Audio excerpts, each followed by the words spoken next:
Couple of announcements. I know this one will be pretty disappointing to you, but sorry about it. I'm guessing most of you probably don't have Friday classes. Is that right? No. Do any of you have a Friday class? Okay. It probably won't affect you any, but the college is closed on Friday. Oh. Yeah. I guess they could have given us either Monday or Friday off. They chose to give us Friday. Wasn't that nice of them? So you messed with your classes, okay? It had been Monday. It really would have been nice. Oh, no. You can miss more classes that way. Yeah. Okay.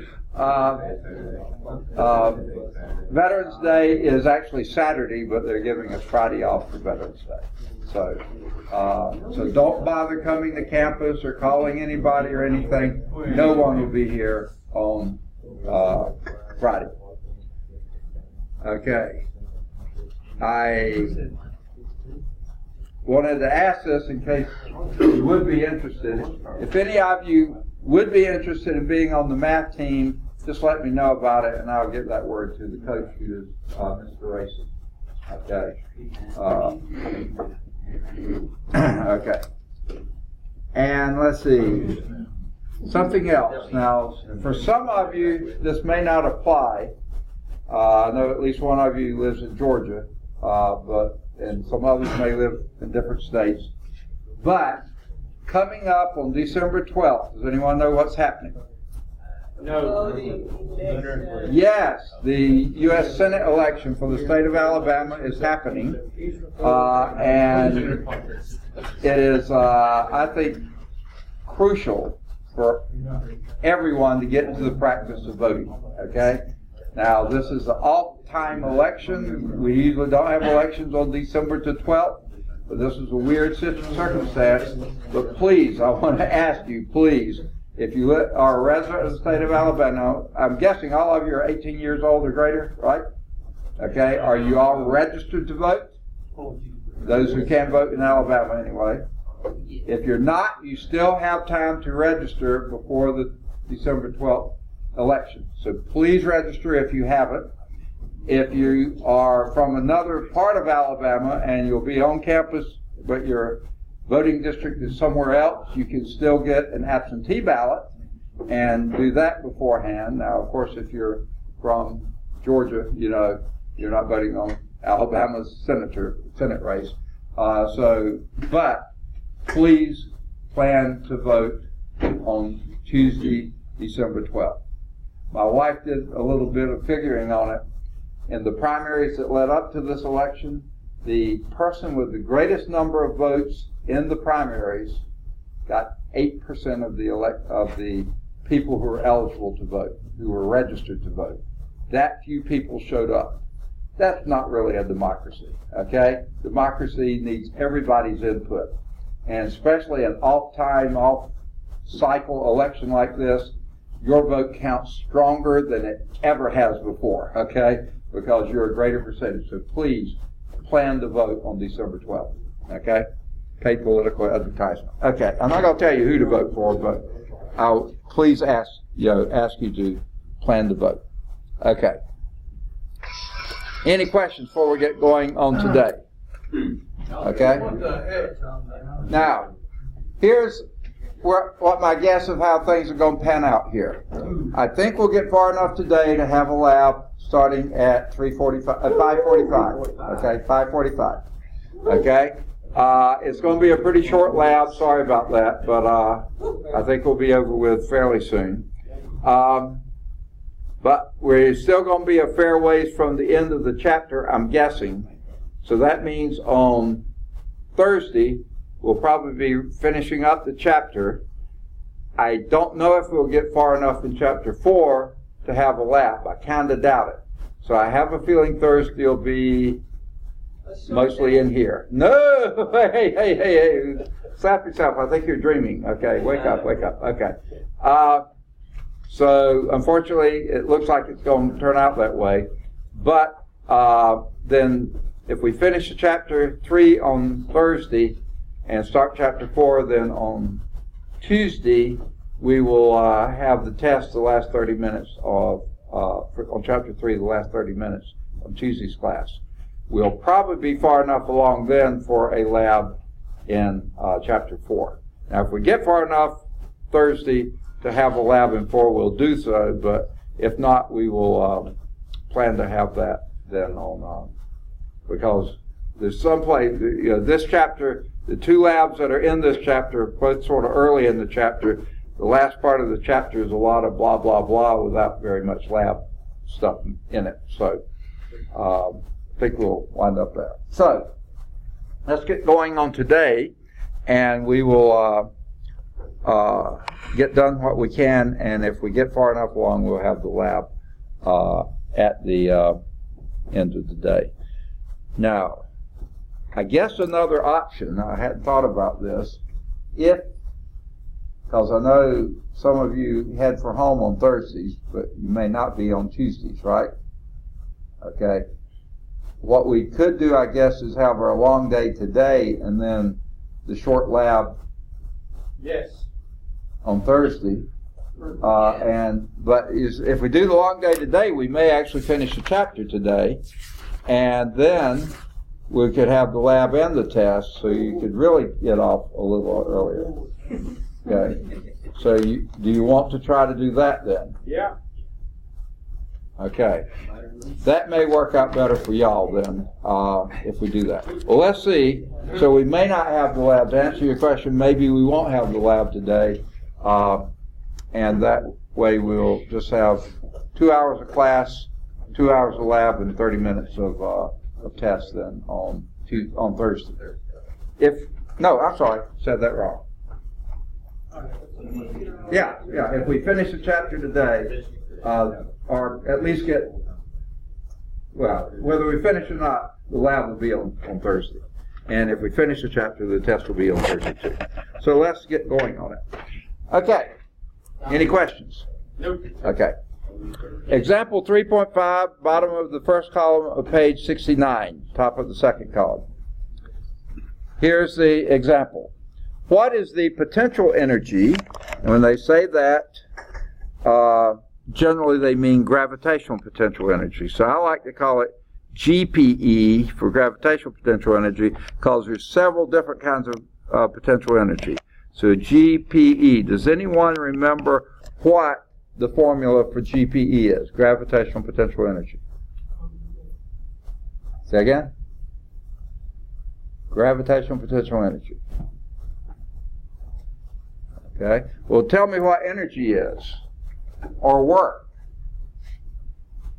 What's the formula or definition for work?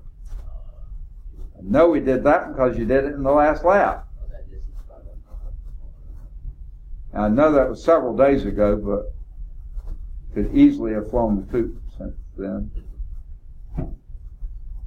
What is work? Force times the distance. Very good. Now, when you talk about gravitational potential energy, what force do you think we're talking about? Yes, the force due to gravity. And what do we usually call that?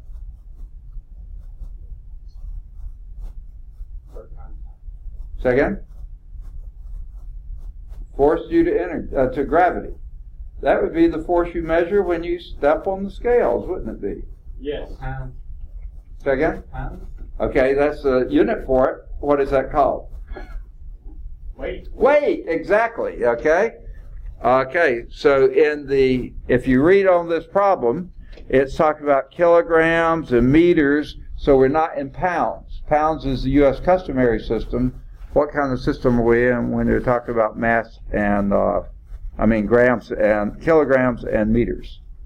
What system are we in then? SI system, okay? So what would be the formula, what would be your weight in the SI system? Kilograms. That is not a weight. Oh, weight. Weight.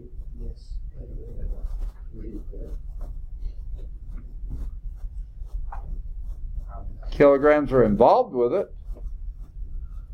What's the formula for force? Mass times acceleration. Absolutely. And what acceleration are you talking about when you're talking about due to gravity?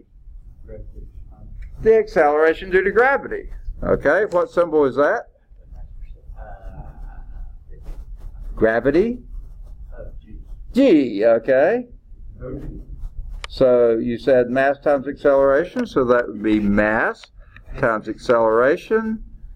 And then the distance, you're talking about what is potential energy of a 2.14 kilogram book on a bookshelf that is 1 meter above the floor. So what's your distance? We usually call it, and if you look just up the column from where you are, you'll see the gravitational potential energy is mgh. Look just above the column we're talking about. There, middle of the first column on page 69, PE, meaning GPE, is mgh. Mass times acceleration due to gravity, that gives you a force or weight, times the height. How high have you lifted that weight? Okay? And it says, what is the potential energy, gravitational potential energy, of a 2.14 kilogram book? 2.14 kilograms. What's that a measure of? Mass. Mass, very good. That is on a bookshelf 1 meter above the floor. 1.0 meters above the floor. What would that be a measure of? Height. That's your height. So what is your GPE? 2.14. Say again? You may have said it. I just didn't understand. 2.14. 2.14. That would be kilograms. Don't just give me a number. Give me units. Okay. Times. Meters. I need number 2. I can't remember. You lose. 9.8 meters. 9.8. And what are those units? Squared. Okay. Times 1.0 meters. Okay. And that gives you, someone got a calculator. It's going to be something on the order of 20 or so. 21.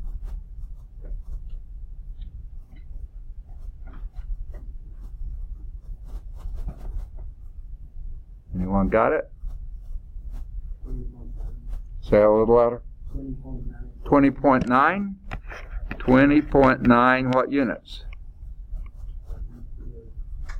Say again? Okay. If you look at those units, that'll be a kilogram, meter squared, meter times meter, per second squared. Okay, that has a special name. What do we call that? Joule. That would be, and since we only really have 2 significant digits, we're going to round that to 21 joules. So that's going to be about 21 joules. All right, good deal. Do you see how that works? Gravitational potential energy, mgh. Mass times the acceleration due to gravity times the height over which that force operates. Okay?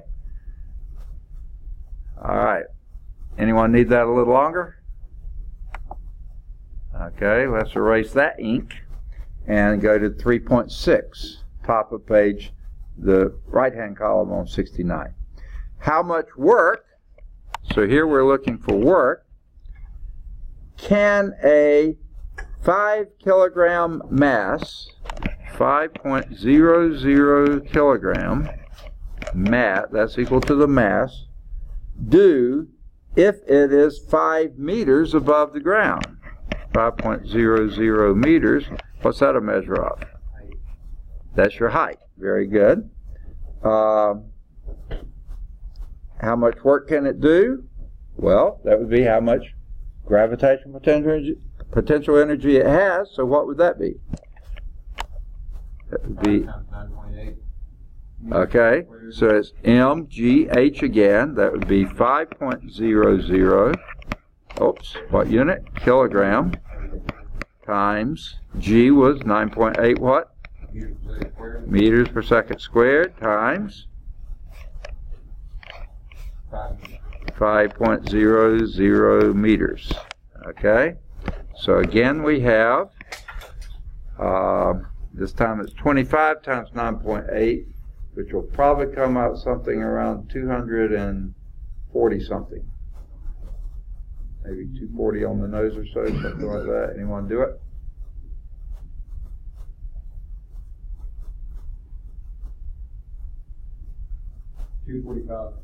$245? Okay. 245 kilogram meter squared per second squared, which is another unit for joules. Okay.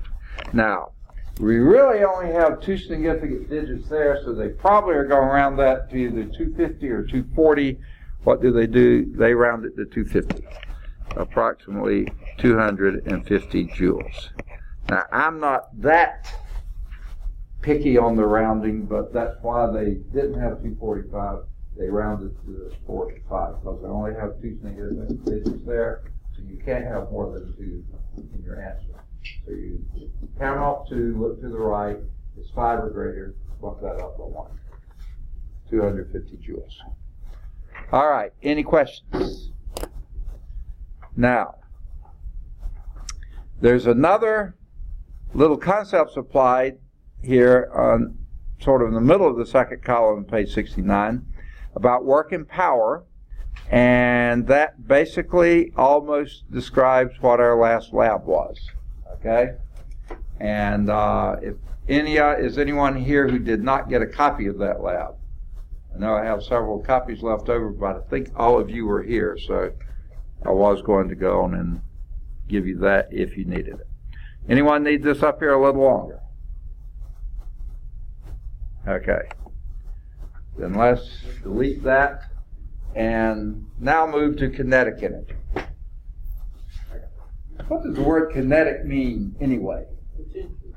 Second? Potential. No, potential is different from kinetic. Potential is the energy of position. Okay? Kinetic means moving, exactly.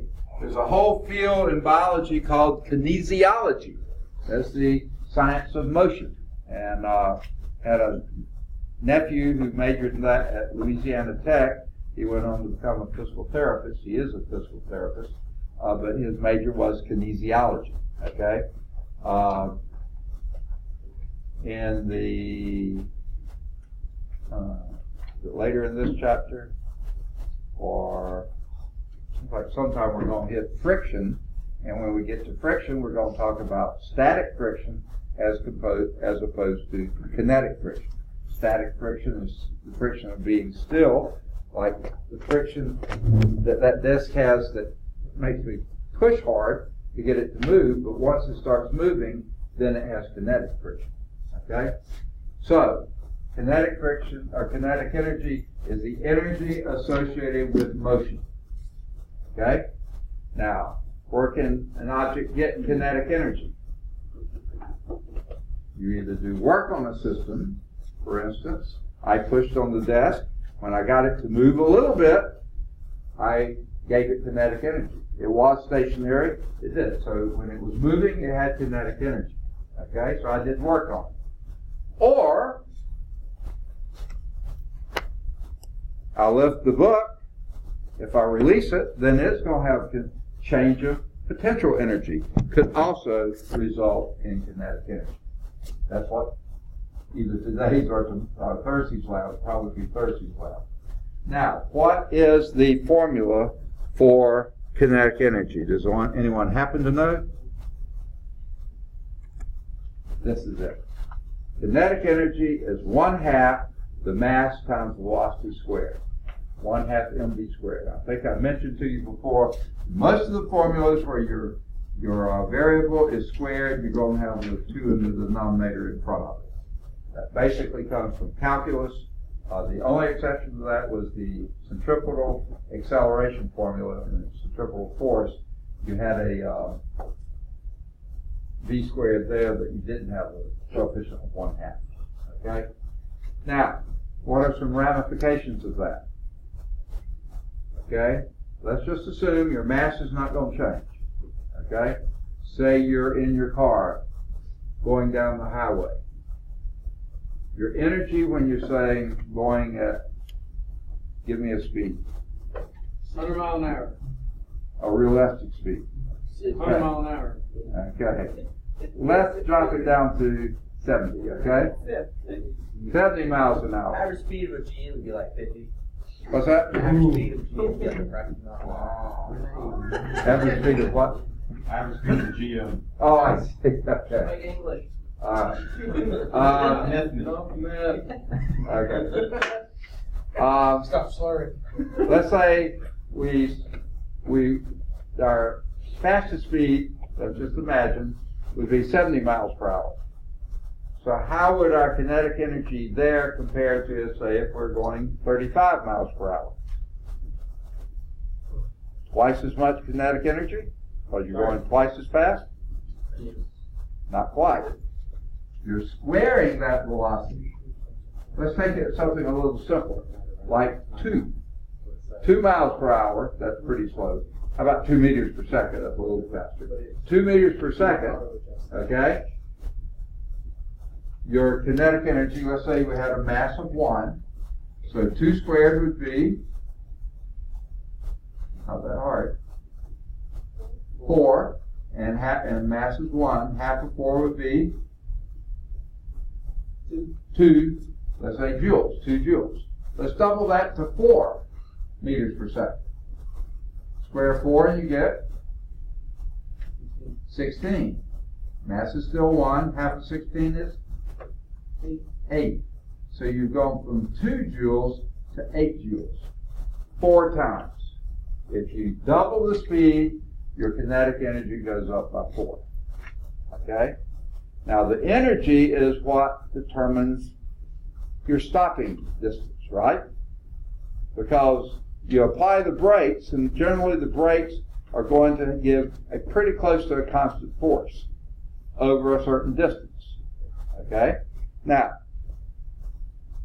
if you could safely follow along behind another vehicle at 35 miles per hour, so many car lengths away, they used to say about 3.5 to 4 car lengths away, what should you be at 70 miles per hour?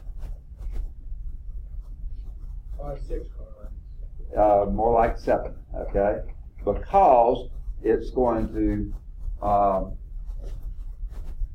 in fact, you might even do more than that, because you're not going to stop in the same time, because you're going to have to apply that constant force for a much greater distance in order to cut down that kinetic energy, bring it to 0.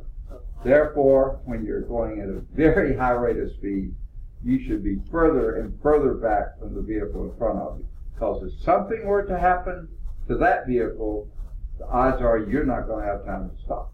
The faster you're going, and that's why at the racetracks, when there are accidents, they are Not good. not good at all.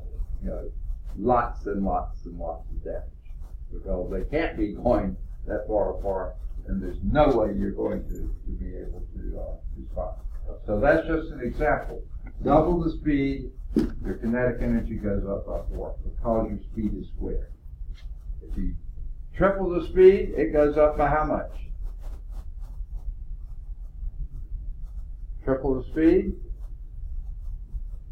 9 times the kinetic energy. Almost 10, you know. It is huge, okay? All right. That's all they give on kinetic energy.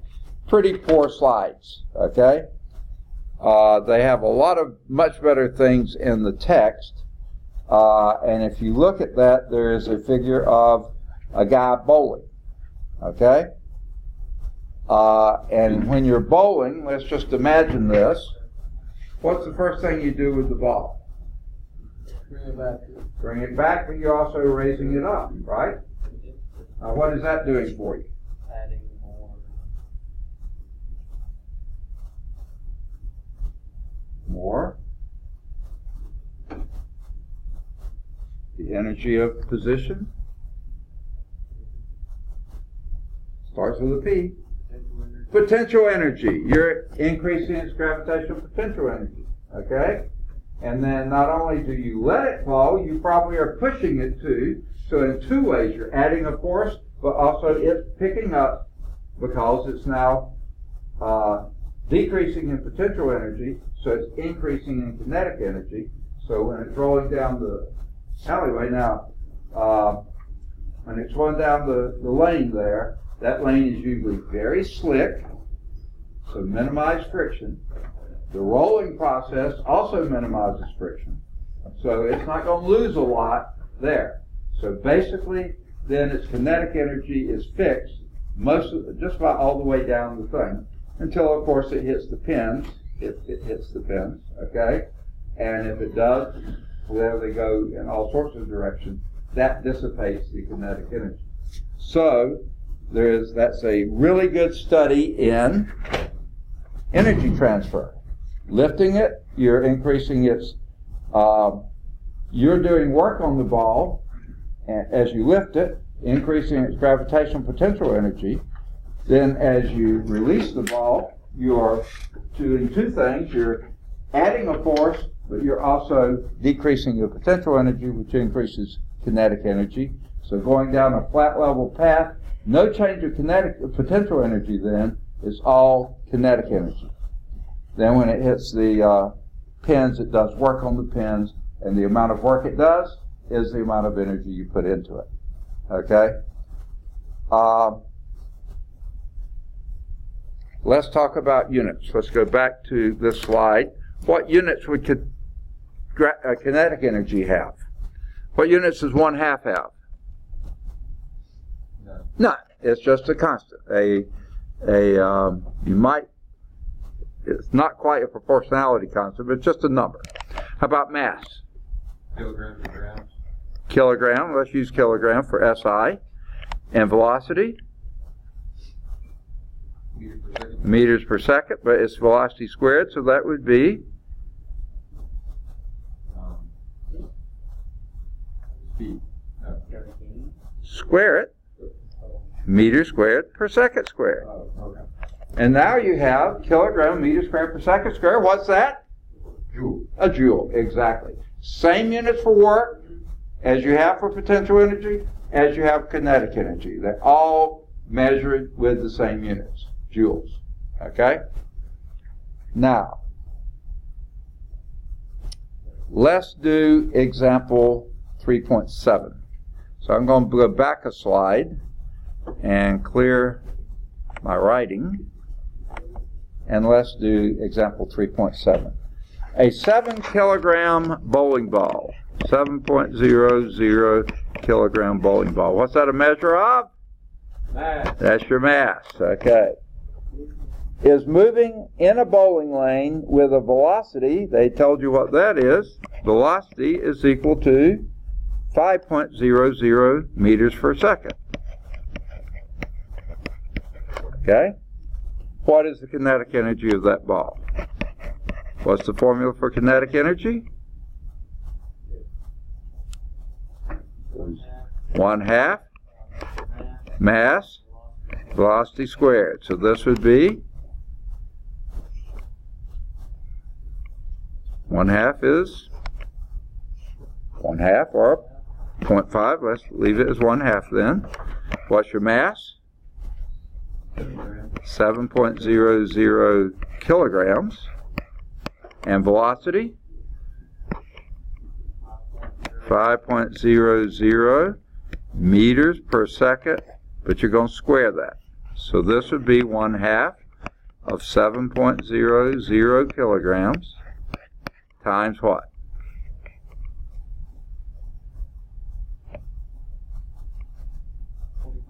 25. We'll actually put 25.0 to keep 3 significant digits. What units? Meters squared per second squared. Perfect. You square the units just like you square the number. Okay, now 25 times 7 would be 175, I think, right? Yeah. Okay, and half of that would be 87.5 or something like that. 87.5 what units?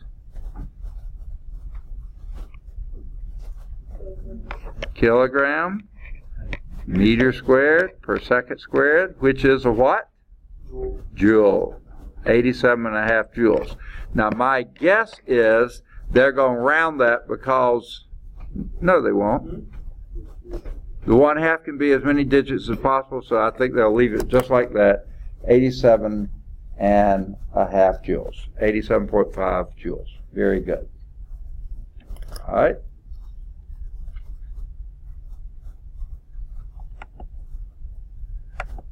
All right, let's do example 3.8. A 100-kilogram football player. That heavy or light? Okay. What is that a measure of? Mass. That's the mass. So the answer was it's neither heavy on the surface of the earth. That's about 220 pounds. So that's not insignificant. Okay. Would be for a lineman maybe, but that's a fairly good mass. Okay.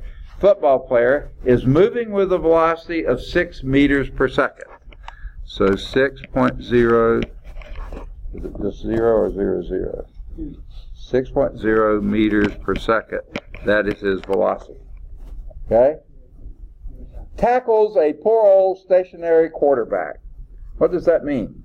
So this is mass of the tackler. This is velocity of the tackler. So what can you tell me about the quarterback? Yes. So that means, okay, and that means his velocity is 0. Okay, so if we needed it, velocity of the quarterback is 0. I don't think we're going to need it, but just to get this here, stationary quarterback, that's what it means. How much work was done on the quarterback? Okay, so work would be in the, okay. Now let's assume this 220-pound football player has hit the quarterback, and let's say all of his kinetic energy is going to do work on this quarterback. Maybe knocking him around, lifting him in the air, whatever it's doing to him, it's doing this, so they're both going to wind up at rest. So how much work is he going to do? Well, that would be just like you can do work to change the kinetic energy, you can change kinetic energy to do work on the system. And that's what he's doing work on the quarterback. So how much kinetic energy does he lose? And all this becomes work on the quarterback. What is kinetic energy? A is 1/2. 1/2 Mass. m v squared. That would be 1/2. What was his mass? 100 kilograms. 100.0 kilograms. And his velocity? 6.0 meters per second. But that's going to be squared. Okay? Now I'm going to go on and take half of 100, and that would be what? 50. We'll keep the units though, 50 kilograms. Okay? And what would be his velocity squared? So I got 36.0, no, just 36 will do. 36 meters squared per second squared. And 50 times 36 is going to be 1800?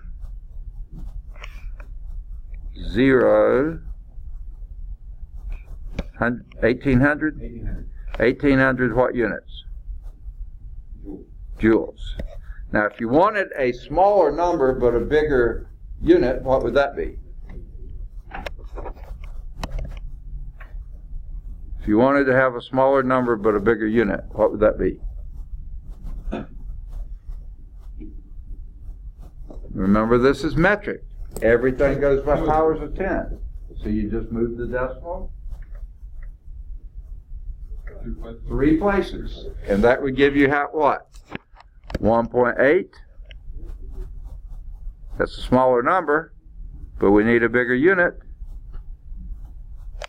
3 decimal places, 3 zeros is how much? 1,000. What's 1,000 of anything? A kilojoule. That's it. KJ. K is small letter, J capital. Why is J capitalized? Named after James Prescott Joule. Okay?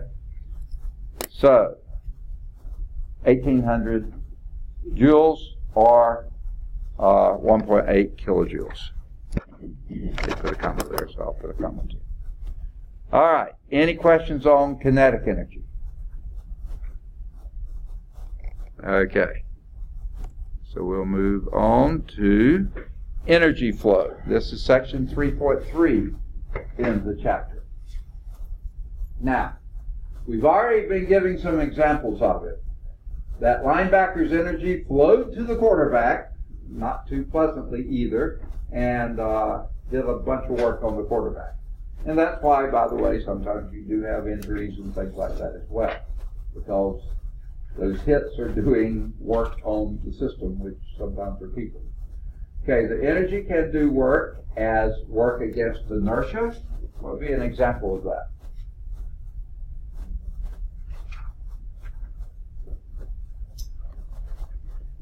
Yeah, pushing on the desk. The desk is at rest. For me to change its inertia, make it move, I have to do work to make that happen.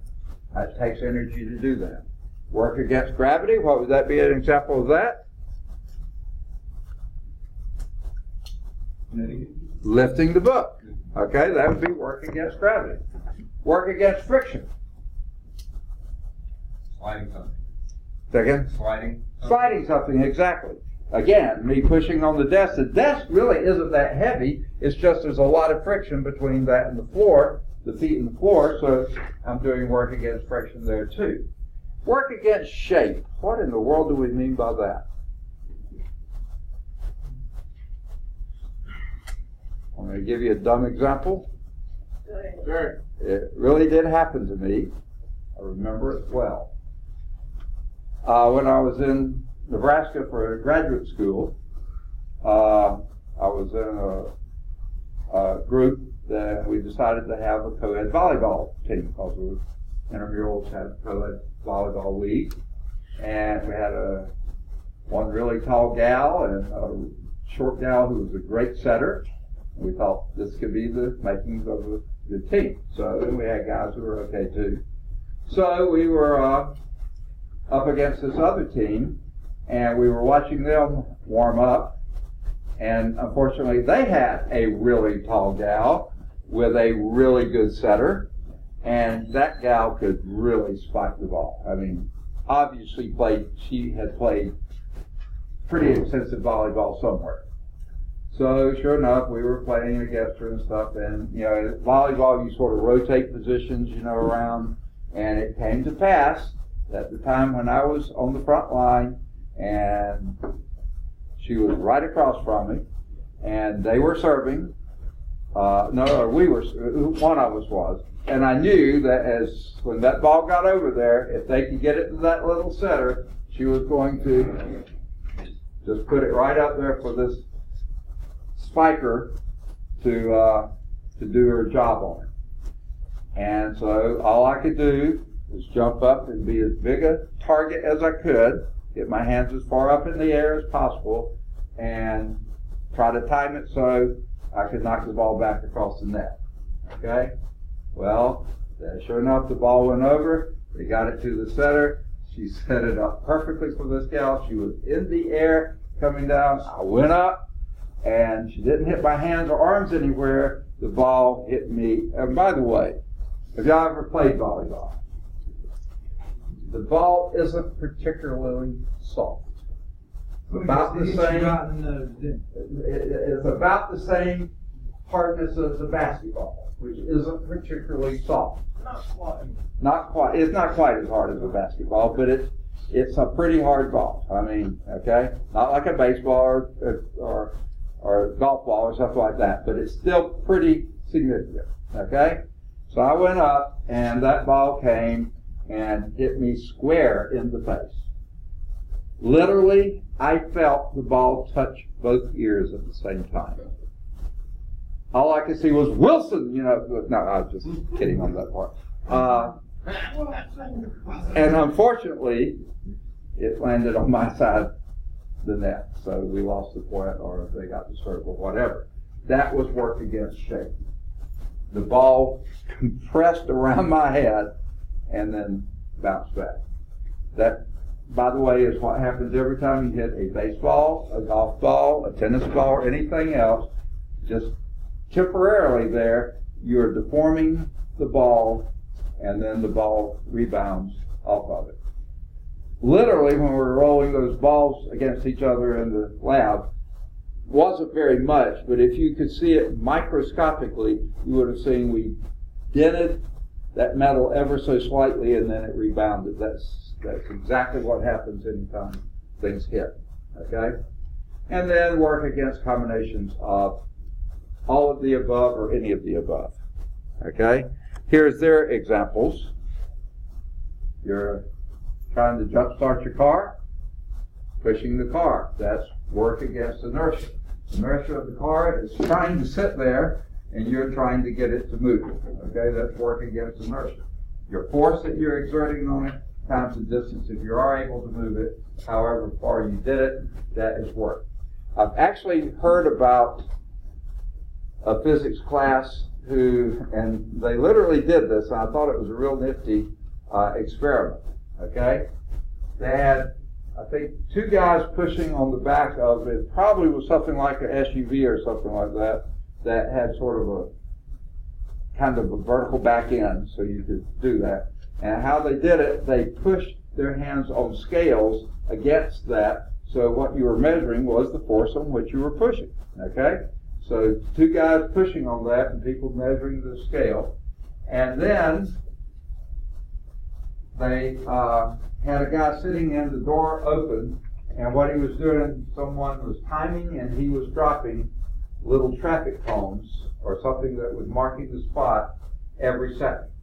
Okay? So as you pushed on the car, that's a force, change the acceleration, and you can measure the distance between the traffic cones and the time and see if they were accelerating or constant speed or whatever, and you could work out a whole exercise then.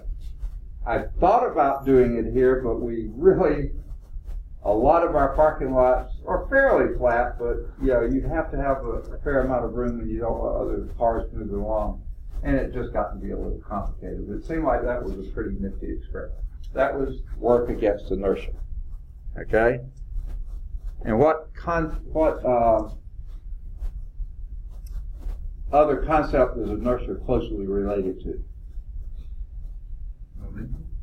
Okay? To some extent, yes, but even more closely associated with the object's mass. The inertia is a measure of the reluctance or resistance of the change of a mass's change of motion. So inertia and mass are fairly closely related, but they are related to momentum as well, because mass is part of momentum. Mass times the velocity. Okay? Force against gravity, anytime you lift anything, that is working against gravity. Work done against gravity, lifting a box, lowering a box, you're letting gravity work against you then, okay? Work against friction, like you said, anytime you're pushing an object, filing dash something like this across the floor, the force times displacement that you have here has the excellence here. Good deal. Okay. And by the way, if you do need a copy of the last lab, I can give it to you before. Just be sure to get it before today. And speaking of that, we only have one more lab to do in this chapter, but a fair amount of work to do in the chapter. And we were talking about it earlier. We probably are going to be at a place we could, in fact, we are at a place we could do the lab. We've already had everything, all the material is covered so far that we're going to need to do the lab, so we could do it today. But we do have a fair amount of chapter left that we might not finish the chapter before 5:45.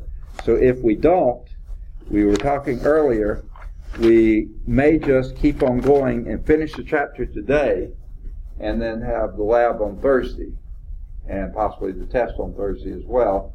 And that way the guys who have to drive a long ways, you can maybe get out a little earlier. Because the lab is going to be a fairly short lab. Okay. So that's work against friction.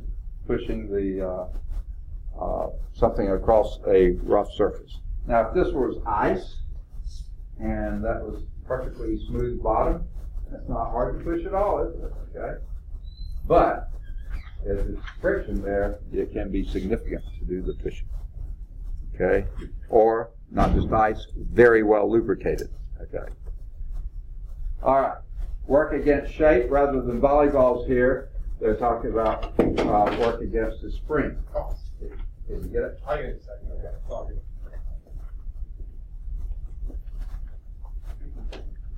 I'll drop it again.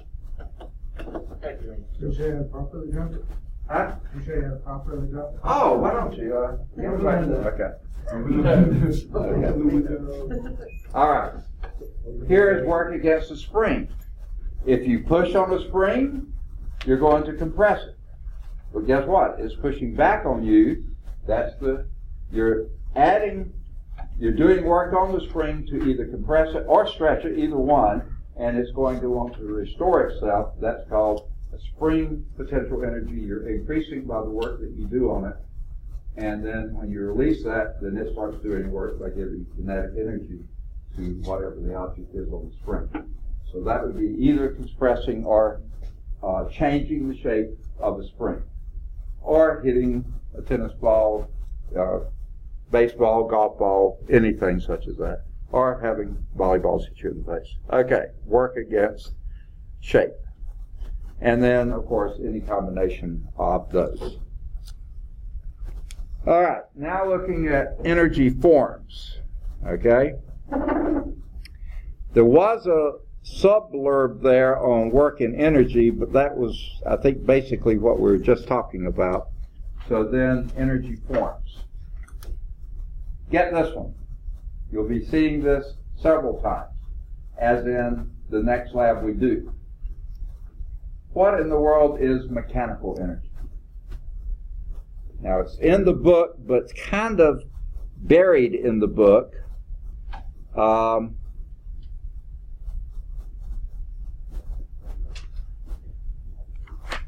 And it's not really clear, super clear, unless you know to look for it. But here it is, very clear.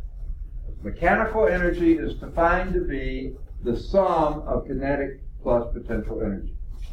That's the definition for mechanical energy. The sum of kinetic plus potential energy. Like I said in the book, it's in here, but it's not that clear. Okay?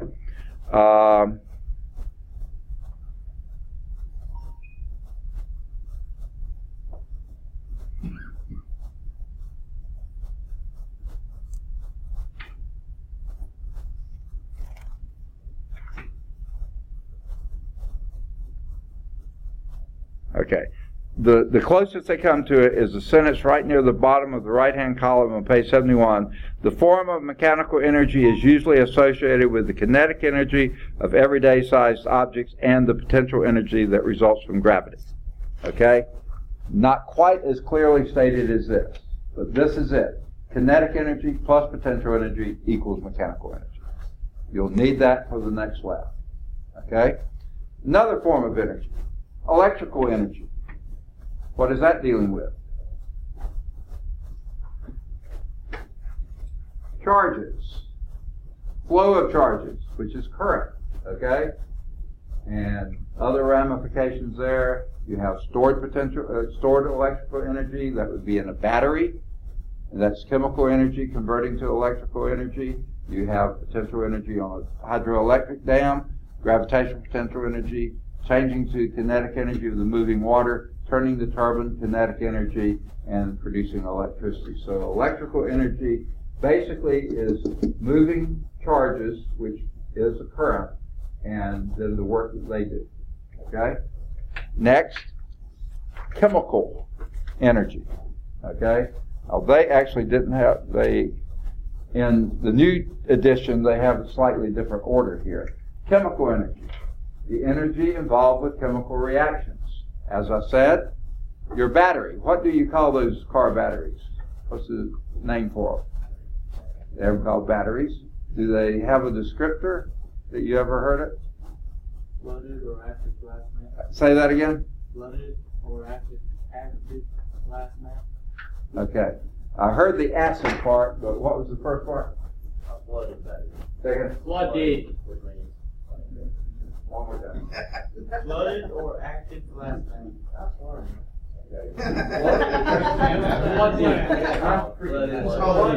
Okay. Never heard it called that. It Or has, active. that battery has like water in the cells. Right. And it's dry cells. Right. Okay, I got what you mean there. Yeah. And it usually, in the old days, it was called a lead acid battery.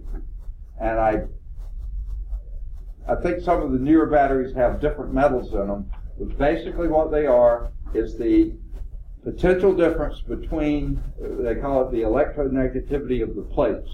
One plate in the old days was lead, the other was lead sulfate. And that potential difference was what gave the battery. There was about 2 volt potential difference between each plate. You had 6 plates, so it came up to about a 12 volt battery. I think today's batteries are probably different materials, but I think that's still sulfuric acid in them, isn't it? Yes. Okay. And so that's a pretty nasty mess to get on your clothes. They won't be solid clothes anymore, okay? They will be holy clothes, okay? Wear them on Sunday. Okay. So that's chemical energy. Those little green leaves out there, they are doing chemical reactions. The light from the sun is used to exchange the energy between certain chemicals in there, and they take carbon dioxide from the air, water from the soil, and they form simple sugars. That's chemical energy. Energy involved with chemical reactions. Later we eat those sugars, not from the leaves, but from the fruits or the nuts or whatever, and we convert that to energy of heat, energy of motion or whatever, okay? So those are chemical energies, okay? Radiant energy.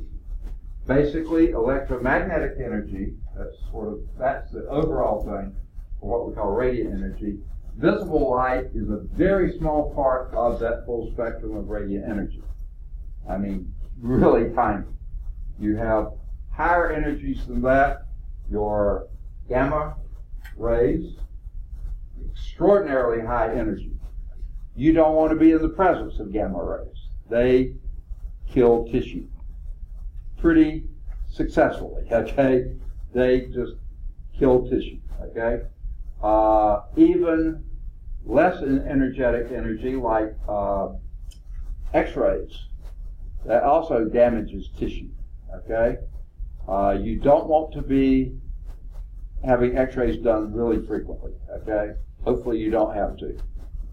If you've ever noticed it, have you ever had X-rays done either of your mouth or your foot or something like that? Okay, where do the technicians go when they do the X-rays? Out of the room. Out of the room, because they're around it all day long. They don't want to be in the same room, otherwise they get an excess dose of it, their tissues get damaged. When they go out of the room, they go usually behind the window so they can still watch you. Have you ever noticed that window? Yes. What about it? Really thick. Really thick, but also dark. Yes. That's called leaded glass.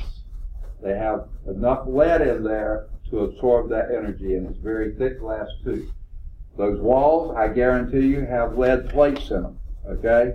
Or some other metal there that prevent them from being exposed to that much radiation. For you to get just a mouth X-ray or a bone X-ray or something like that, they're going to keep the dosage low enough that you hopefully won't be back in another 6 months or so, at the earliest. They're there every day, so they are trying to stay out of that. Visible light, though, is that small part of the full spectrum. So gamma rays, cosmic rays, X-rays, those are dangerous ones. Thankfully, we have a thing called an atmosphere above us. And one of the best things the atmosphere does for us is blocks those harmful, and there is one other type of high energy rays, just above our visible spectrum, ultraviolet rays. Ultraviolet rays harmful? What do they do? Second? I can't hear. They do damage tissue, absolutely. One evidence of damaged tissue is sunburns. That's what causes sunburns, because the high energy ultraviolet rays are actually burning the tissue, damaging the tissue. Now, people like to lie out in the sun to get a tan because they think that's cool looking or whatever, but guess what? What that tan is your body trying to get to the surface as much as possible the keratin, I think it is, isn't it called? Melanin. I thought it was Is it melanin? melanin. It may be melanin. It's one of those genes, okay, yeah. And what it does is trying to prevent the sun from damaging the tissue any further. Now, a few of you have a lot more of this material than the rest of us do, so you're a lot less likely to get burned and damaged, okay? I've already had one small skin cancer removed because my mom's family was very fair skinned. I'm pretty susceptible to that. I have another precancerous tissue here on my nose. The more I'm out in the sun, the more likely it is that I'm going to have skin cancer there. It damages tissue, for sure, okay? I put sunblock on every day. The dermatologist said, okay, that's precancerous. If you want to keep it as long as possible from becoming cancer, 24/7. 365. Every day, whether it's rainy outside, winter outside, put on the sunblock because the ultraviolet radiation is going to damage that tissue any further. So you don't go to the beach now? I try not to. My wife's family used to like to go every 3 or 4 summers, and I stayed under an umbrella as long as I could, as much as possible, because it's not that healthy, okay? And not only that, it damages other tissues. Well, let's stay with the skin. Have you ever seen these really tan people when they get a lot older? The skin looks like leather. Yeah, it's sort of like they look like old prunes. Very wrinkled because they've damaged the tissue. Okay? Not a good idea. Another thing it does, you have inside your eye I'm flying the tooth. It's not the, I can't think of the parts of the eye. Cornea, I think it is. Yes. And the cornea, with lots of exposure to ultraviolet radiation, can thicken, harden, and that produces what they call cataracts. I've already had one cataract removed from my right eye. I've got a fake cornea in there now, man-made. And in the other one, there's a small cataract that's in the basis of forming, and in a few years, I'm sure that's going to go too. It happens, folks. Ultraviolet radiation, and that's why we age, basically, is because we're exposed to ultraviolet radiation, and that over time, as people get older, they get more wrinkly, their skin gets blotchy. That's because you're exposed to more and more ultraviolet radiation. That's the major part of aging, right there.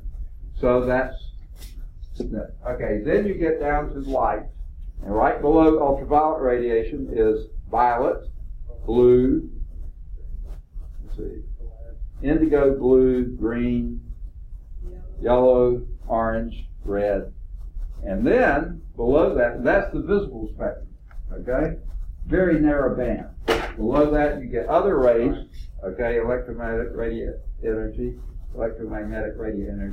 and that would be infrared and radio waves and those kind of waves. Those are usually not that harmful, okay? Those are not the ones that cause the damage. The damage are the higher ones, okay? When we dropped the atomic bombs on Japan in World War II, in Nagasaki and Hiroshima, that released a lot of gamma radiation, And the people who didn't die from the blast or from the heat and compression that came from that blast, they died a very long, slow, lingering death from radiation poisoning. Now, that's one of the problems with nuclear energy. We're going to talk about that a little bit later. Nuclear energy is a fairly clean energy source, but what do you do with the decay products? What do you do with the leftover stuff? That's not very clean. In fact, it's really toxic. Okay? So we're going to get to that next. Okay? Do y'all remember not too many years ago, a below surface submarine earthquake happened off the coast of Japan? Remember that one?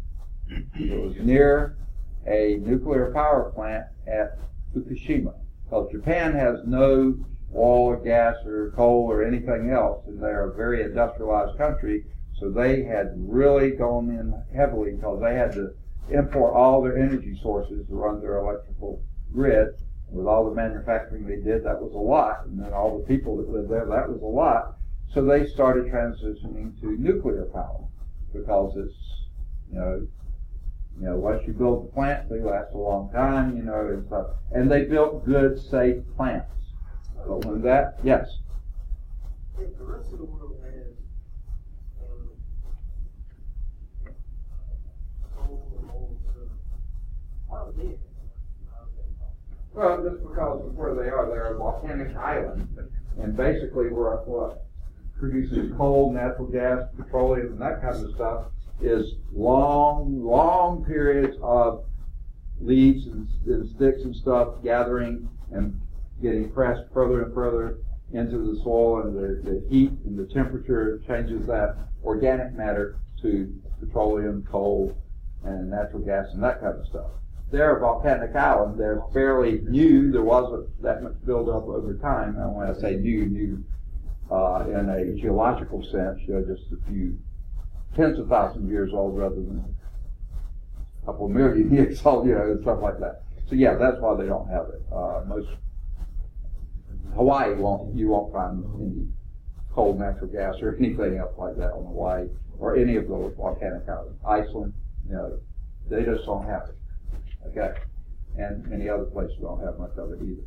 Okay, so Fukushima was built right near the ocean. The reason they usually build it near a water source is because with nuclear power, there's a lot of heat that's produced that they have to dissipate. So they use water to carry away that heat, just like your car uses water to take away the heat from the excess heat from the engine. Water is, and we'll study this in the next chapter, the highest specific heat of any natural substance, just about any natural substance on the planet. So they were using that, and they were built near the ocean. Well, the tidal wave came in and overcame the plant, flooded it, and they wound up with a bunch of really toxic, radioactive mess there. And my hat is off to the Japanese culture, because what they did, there were several old, retired men, lived in the area, had worked in the plant, but retired long years ago. They said, no, don't send these young current employees in there. They're going to die. We're already, through most of our lives, let us go in and do the cleanup. Now, they put as much protective equipment and everything else they could, but they knew that we're basically signing their death certificate, but it wasn't going to take as many years off their lives as it would off the younger guys. And they volunteered to go in and do all they could to help with the cleanup. Pretty incredible in my mind. Okay, let's move on to nuclear energy. We already were there.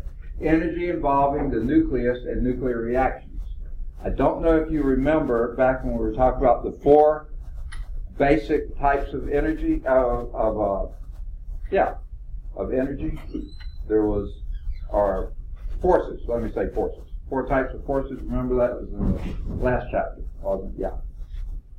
There was gravitational force, electromagnetic force, and the next two were weak nuclear forces, and strong nuclear forces, okay? So the energy that is involved with those nuclear forces, those that are involved with the nucleus of an atom, there's a lot of force in there. There's got to be. And when you split or fuse or fizz, that means splitting the atoms, you release enormous amounts of energy, okay? That's nuclear energy. And the bombs and on the sun and stuff like that is basically an out of control, pretty much, chain reactions in power plants, submarines, aircraft carriers, and things like that are nuclear powered. They're trying to control that energy, and thank goodness they do a pretty good job. Okay, so anyway, that's another energy form. Now, we've already been talking, oh yeah, and by the way, since we're talking about these forms, there's several interesting pictures in your text. One is a boat going across the water. Okay, what energy forms are involved there? The boat moving, it has what kind of energy? Energy of motion? Say again? Kinetic energy, okay? It's also having to do work against, believe it or not, water has friction. You don't think of water having friction, but it does. You ever done a belly flop into a pool? You probably felt that friction pretty seriously, okay? Don't want to do that, okay? So you also are overcoming friction, okay? What's moving the boat? Generally propellers that are pushing the water back, all that kind of stuff. The next picture there is one of wood. What kind of energy does wood have? Chemical energy? Yes, stored chemical energy from the trees having captured the radiant energy from the sun, converted that into chemical energy. The cellulose in wood is a complex carbohydrate, okay? That's why termites can live on it. We can't really live on it too much. It's much too complex for us to use, but that has, so when we burn wood, we're releasing that stored chemical energy, changing it to heat and other forms like that. Of course, the next picture is one of a coal pile, and coal is just much older wood or other plant material that has undergone a lot of changes, chemical and other changes over time. And in coal and petroleum and other things, there you don't have carbohydrates, you have hydrocarbons, much more efficient fuel type. But it takes many millennia for coal to transform from existing plant material to something we can burn as coal, or petroleum, or natural gas. Next figure, figure 313, shows basically a solar array. And these are a bunch of solar cells there, pointing generally toward the south, okay, and therefore picking up as much solar radiation as they can, converting that into electrical radiation, okay? So that's another form. We did some traveling in Europe. Can't remember which time it was, but my wife has had professional meetings over there, and when it comes in between terms, I get to go with her. And we have friends in Italy and friends in Germany, and that we usually try to see when we're over there. And we were traveling somewhere in southern Germany and going through these towns, and literally every house, every barn, every structure has just about as many solar cells as they could fit on the south-facing parts of their roofs. They were using just as much solar energy as possible, and I think doing a pretty good job of it too. We're not doing nearly as good a job. The next figure, figure 314, shows that the spectrum that we were talking about, let me go back a slide for that, the radiant energy spectrum here. I know it's hard to see. You probably can't see from where you're sitting. But the highest energy rays are the gamma rays, then the X-rays, and they're leaving out some probably. Ultraviolet. Now, here's the good news, folks. As I was mentioning, our atmosphere blocks the vast majority of the gamma rays and the X-rays that are out there in space. It's that when we ignite nuclear devices on the inside the atmosphere, that's when the damage is done. Our atmosphere keeps these from happening from out there. But the ultraviolet rays, it blocks most of those, but not all. Okay? Some of the ultraviolet rays make it in. That's why we do get skin cancers, cataracts, and things like this. Then the visible light spectrum, that's just about all that our atmosphere allows in. The vast majority is in that tiny little spectrum there that's shown right there in that little thing. From the top, violet, indigo, blue, green, yellow, orange, red. Okay? Going the other way is Roy G. Biv. I have to spell it backwards. Below that is infrared. Now what the infrared is, that's energy that makes its way through the atmosphere, but as it does, it lengthens its wavelength, which also lowers its energy. It doesn't have enough energy to get back out through the atmosphere. What do we call that effect? Anyone know? Same thing that happens in your car. Not today, but on most days, a nice sunshiny day, it gets hot. Why? There's no heater on. There's nothing that's producing the heat. It's the radiant heat coming in, going through your window shields, the windows, and as it goes through, it lengthens the wavelength just a little bit, and a lot of that visible light, or some of it, changes to infrared heat energy. That is not able to get back out through the glass, so therefore it's trapped inside, and that's why. And we have a name for it. Nurserymen use it. We have a small one in our backyard where we put our plants in the wintertime.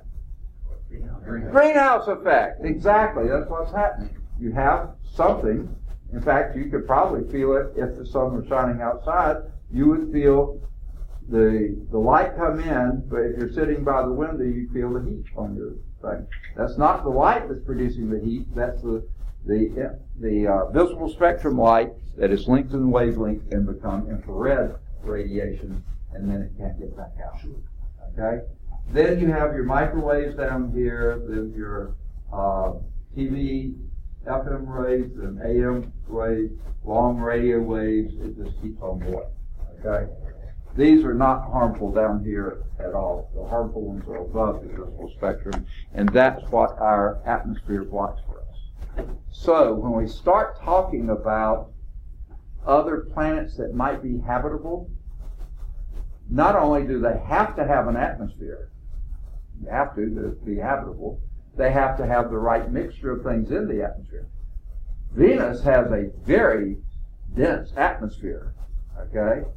But it's full of sulfuric acid and carbon dioxide and all sorts of stuff that we wouldn't be able to live 3 minutes in, okay? So it has to have the right constitution, but it also has the right stuff to keep the harmful radiation out.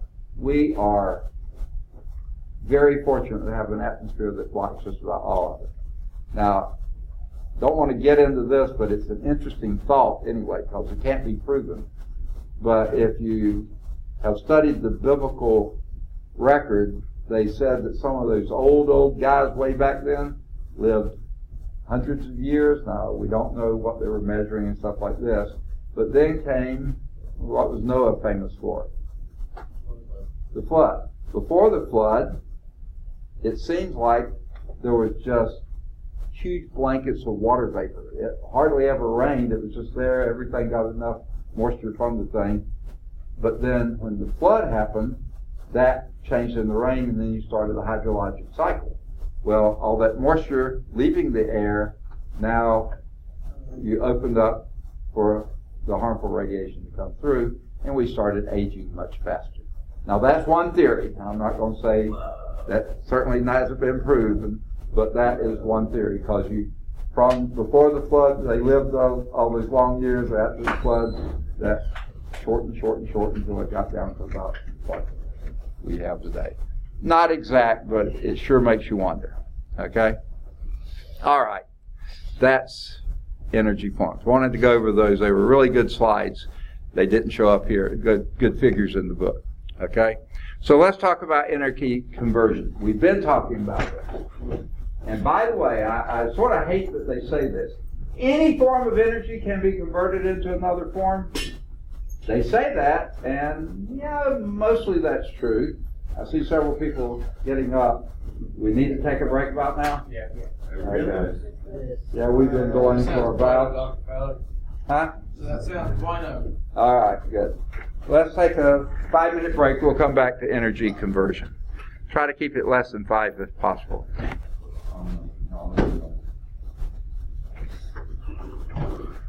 All right, we are recording again, but we don't have visual yet, so I'm going to wait till we get a little bit better projection here.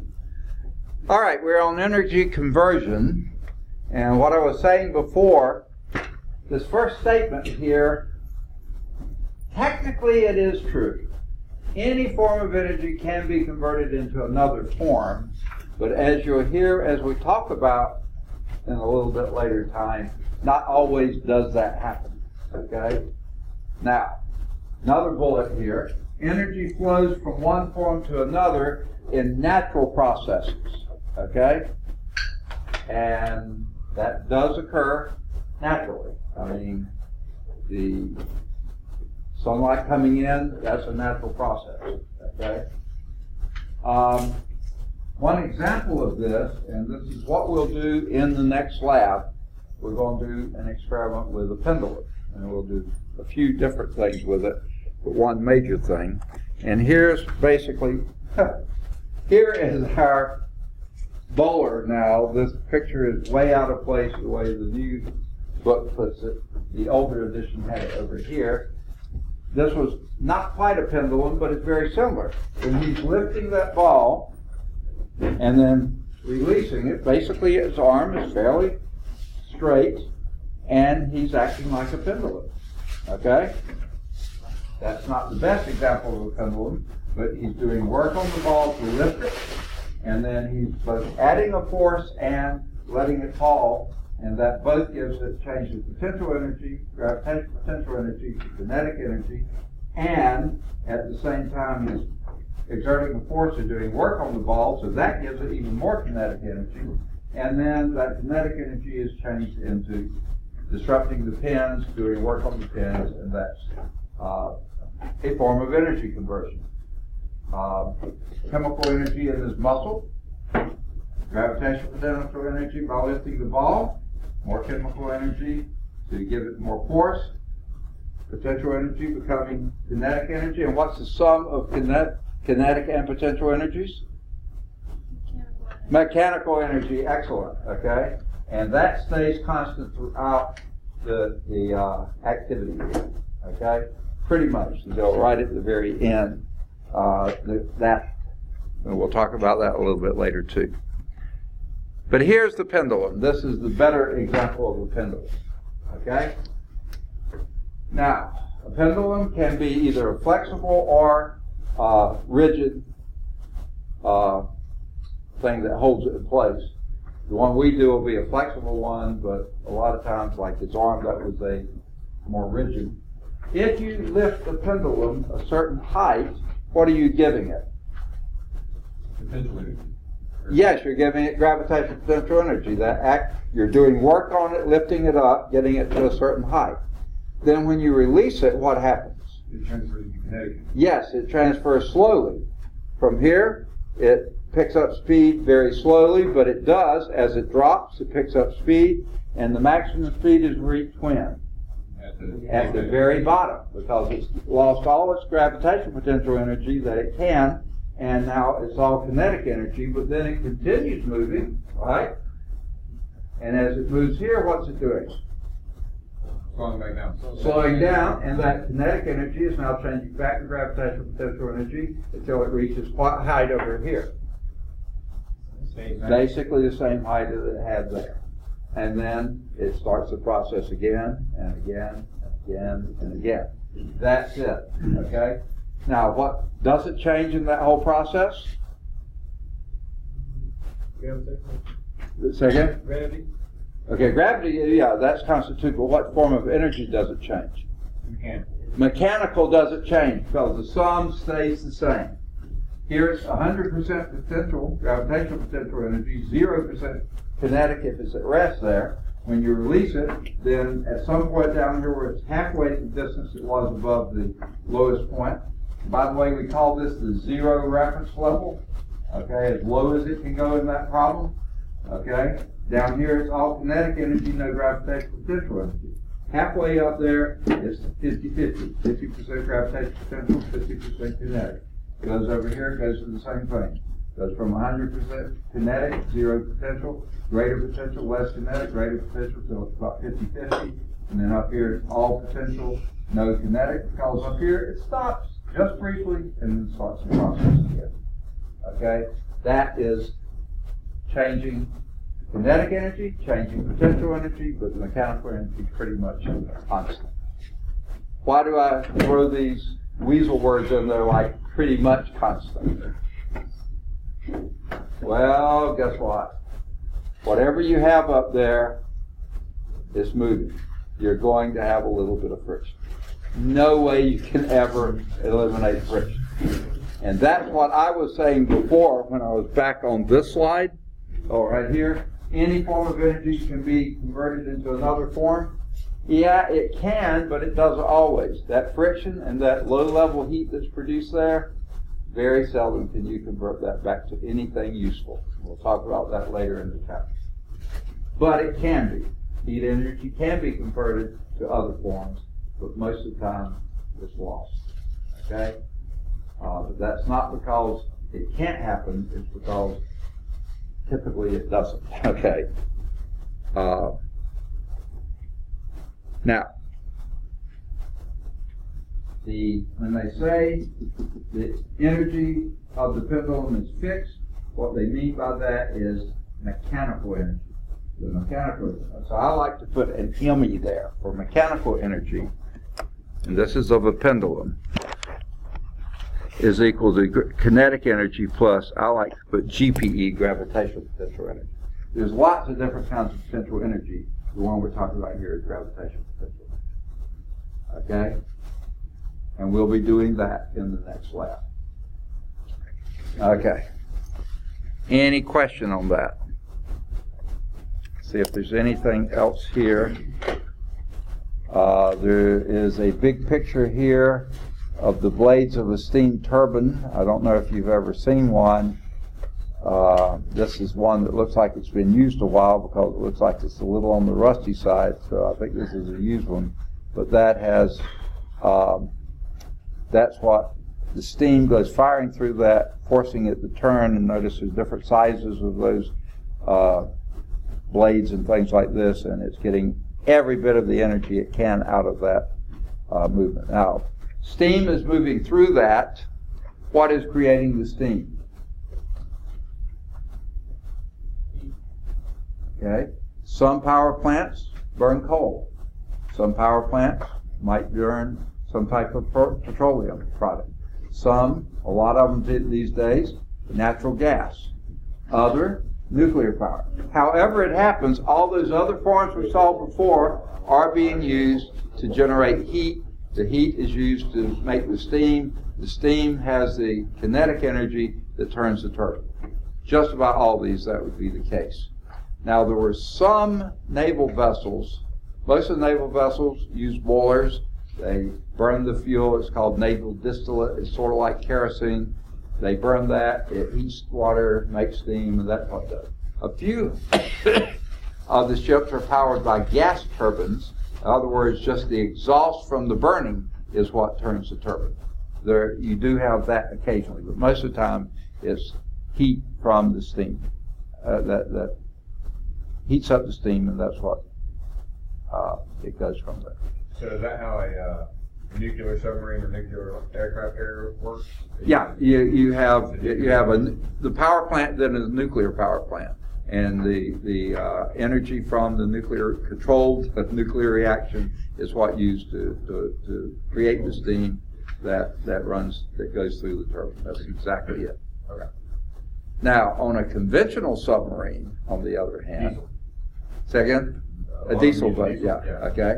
But the only time they can do diesel is when they're on the surface. Or shortly below the surface, they have what they call a snorkel that goes up, and that's the place where they get the oxygen to burn and do the exhaust. They make a lot of noise when they're doing that, okay? So they're not very quiet. When they're on battery power, though, and that's what they do, they store, whenever they're snorkeling or on the surface, they're recharging their batteries, and then when they go deep, they're running off batteries. They are the quietest submarines out there because the battery-powered submarines are much quieter than the nuclear power because you still got steam going through turbines. Okay, the battery is much, much quieter. Is that what they used in World War II? Yeah, I mean, we didn't have any So they used the nuke battery? boats in World War II. Huh? They charged the battery with the diesel engine? Yeah, exactly. Okay. That's exactly what they did. But you had only a short battery life, so you could only be under, I don't remember how many, it seems like maybe, I think it could be down for up to like, I want to say like 6 to 8 hours. yeah, that's about what I was guessing too. Some may have been able to stay under a little bit longer if they're running very quiet and very slowly. Whereas the nukes can stay under. Now, there's a problem. On the nuke boats, they have to also have a way to take their carbon dioxide and make it back into oxygen. So they have to have things that do what green plants do, because otherwise you're down there and you'd run out of oxygen. Even though they're not burning any to make the combustion, people are breathing it. They're combusting, okay?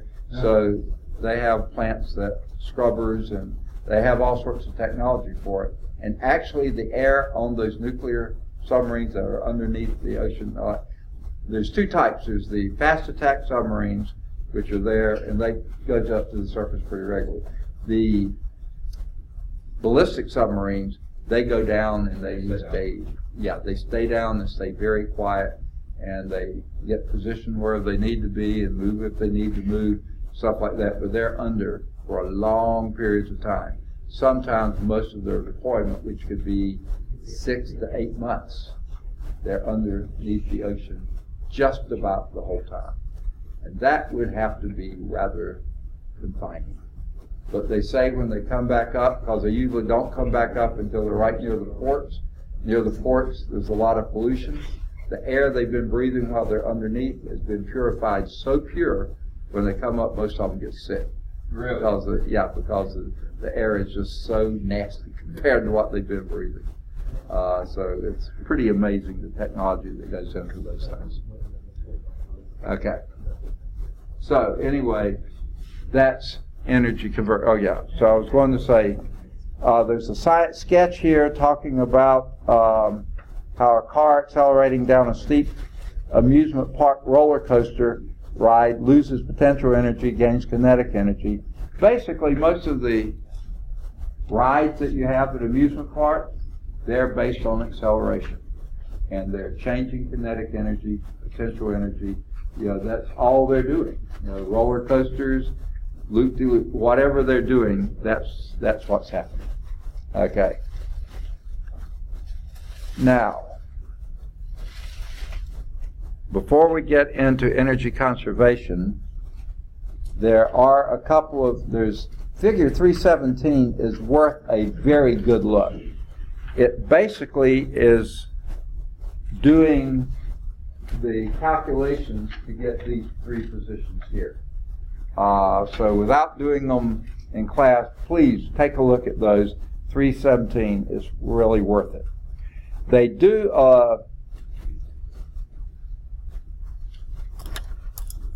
an operation here that you can use if you want to. I'd much rather just go through the whole thing so it makes a little more sense. But when you're up at the top, all of your energy is potential energy. And what is the formula for potential energy? We had it earlier this class. Potential energy, specifically gravitational potential energy. What's involved with that? mgh. And kinetic energy at the bottom, all that converts there. What is kinetic energy?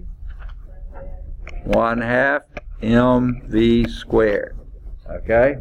Now it depends on what you're going for, but they are doing this to find out what the maximum or final velocity is there at the bottom. So what you can do, you're trying to solve for v. This is a little like what we did in the projectile lab, but not nearly as complicated as that. First thing we do is multiply both sides by 2. Okay? That wipes out the 2, it wipes out your denominator. Then, now here's a surprising thing. Notice here you can divide by m, and both of your m's go away. It doesn't really matter what the size, the mass of that thing was, the velocity is not going to be influenced by that. Okay? Now you're ready to take a square root. So you have v is equal to the square root of 2gh. And that's what they give as equation 3.5, because you'll probably see that later. Let's see if that even makes sense. What's the units for g? No, this isn't g for grams, this is the g for the acceleration due to gravity. So what's that? What units for acceleration? That would be Say again? Meters per second squared, multiply that by h. What would that be measured in? In, measured in what units? meters. Meters. So you have meters squared per second squared. 2 has no units. And then you take a square root of that and you get meters per second. Yeah, that's what a velocity is. So yeah, that makes sense. Looks rather bizarre, but it makes sense. All right, so with that done, let's move on to the example here. Okay, we're going to do it here, so let's erase the ink. Example 3.9, page 75. A 1 kilogram book, 1.0 kilogram. What's that measuring? What's that a measure of? Mass. Mass, very good. Okay. Falls from a height of 1 meter. They gave it to you. 1 meter would be the height. Okay. What is its velocity just as it hits the floor? Okay. So basically, here's the shelf. The book was laying on the shelf here. Okay. And it fell from there 1 meter to the floor.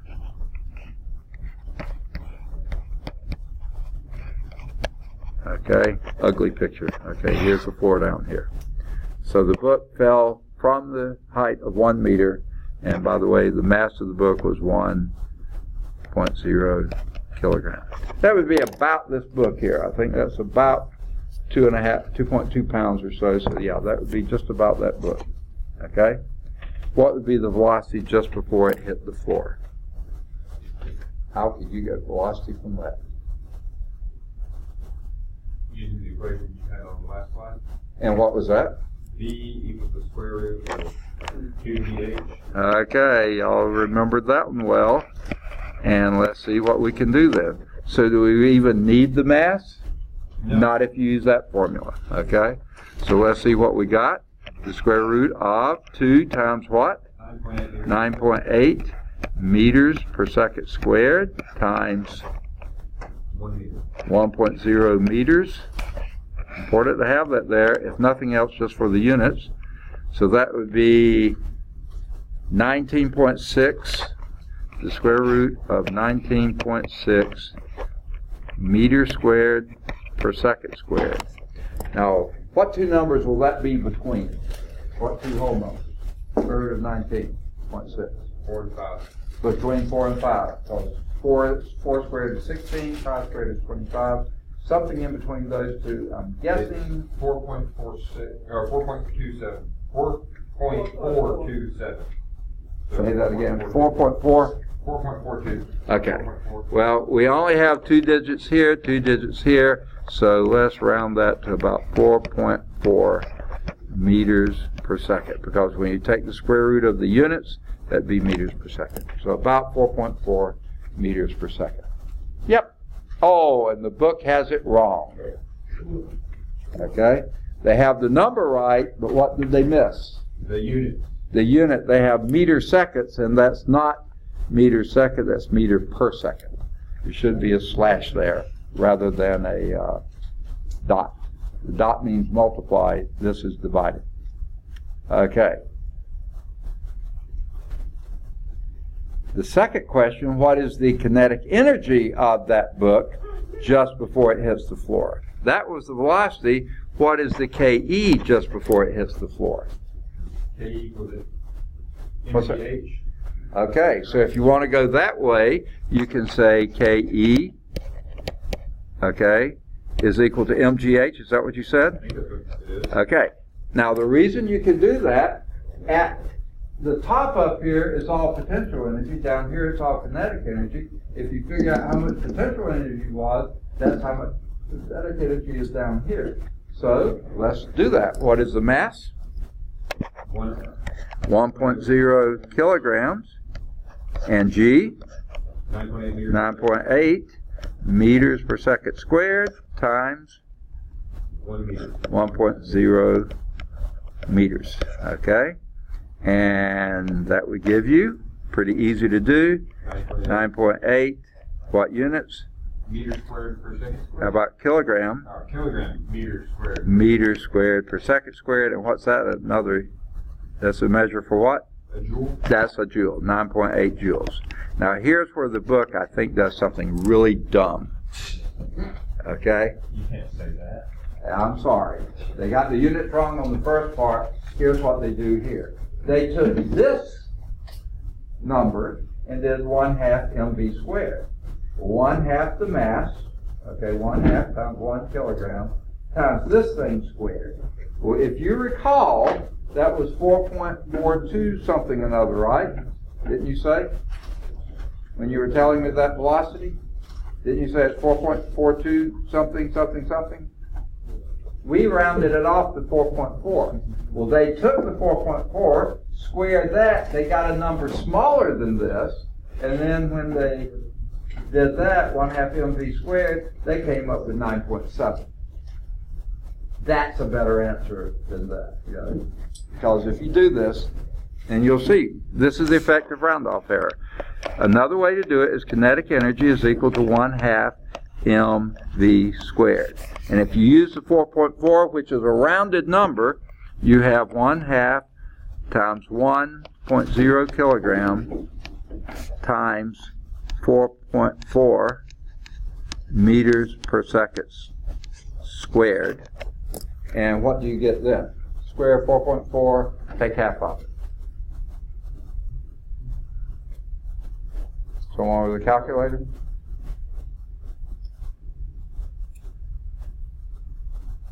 Anybody?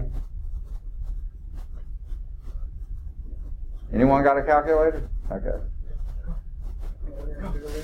Okay, I got it. You take it. Okay, no, okay. Most cell phones will do this too.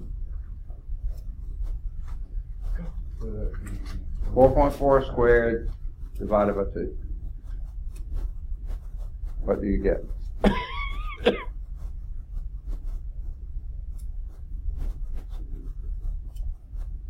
Something's wrong with that. No. Second? 9.68, round that to 9.7. What a silly way to do it. Do it this way and you get 9.8. That way gives you 9.7. They did it that way, you get 9.7. You know your kinetic energy at the bottom's got to be what the kinetic energy was at the top. But by using a rounded velocity here, you introduce what they call round-off error.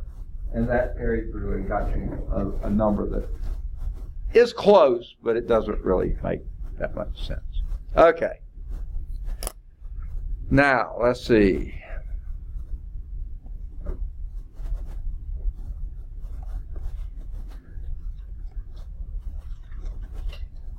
We're going to move to energy conservation.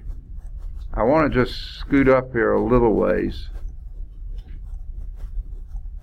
It seems like it's not going to happen. Okay. Oh, I'm glad y'all can make it back. Okay. All right. Now. Okay.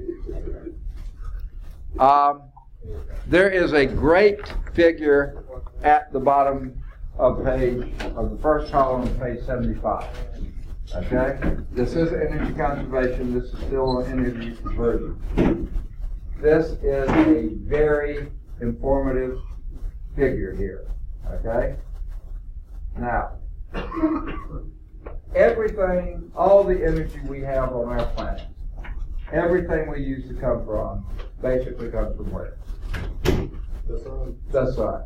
And what kind of energy is happening on the sun? That's a nuclear. That's a one long, continuous nuclear reaction.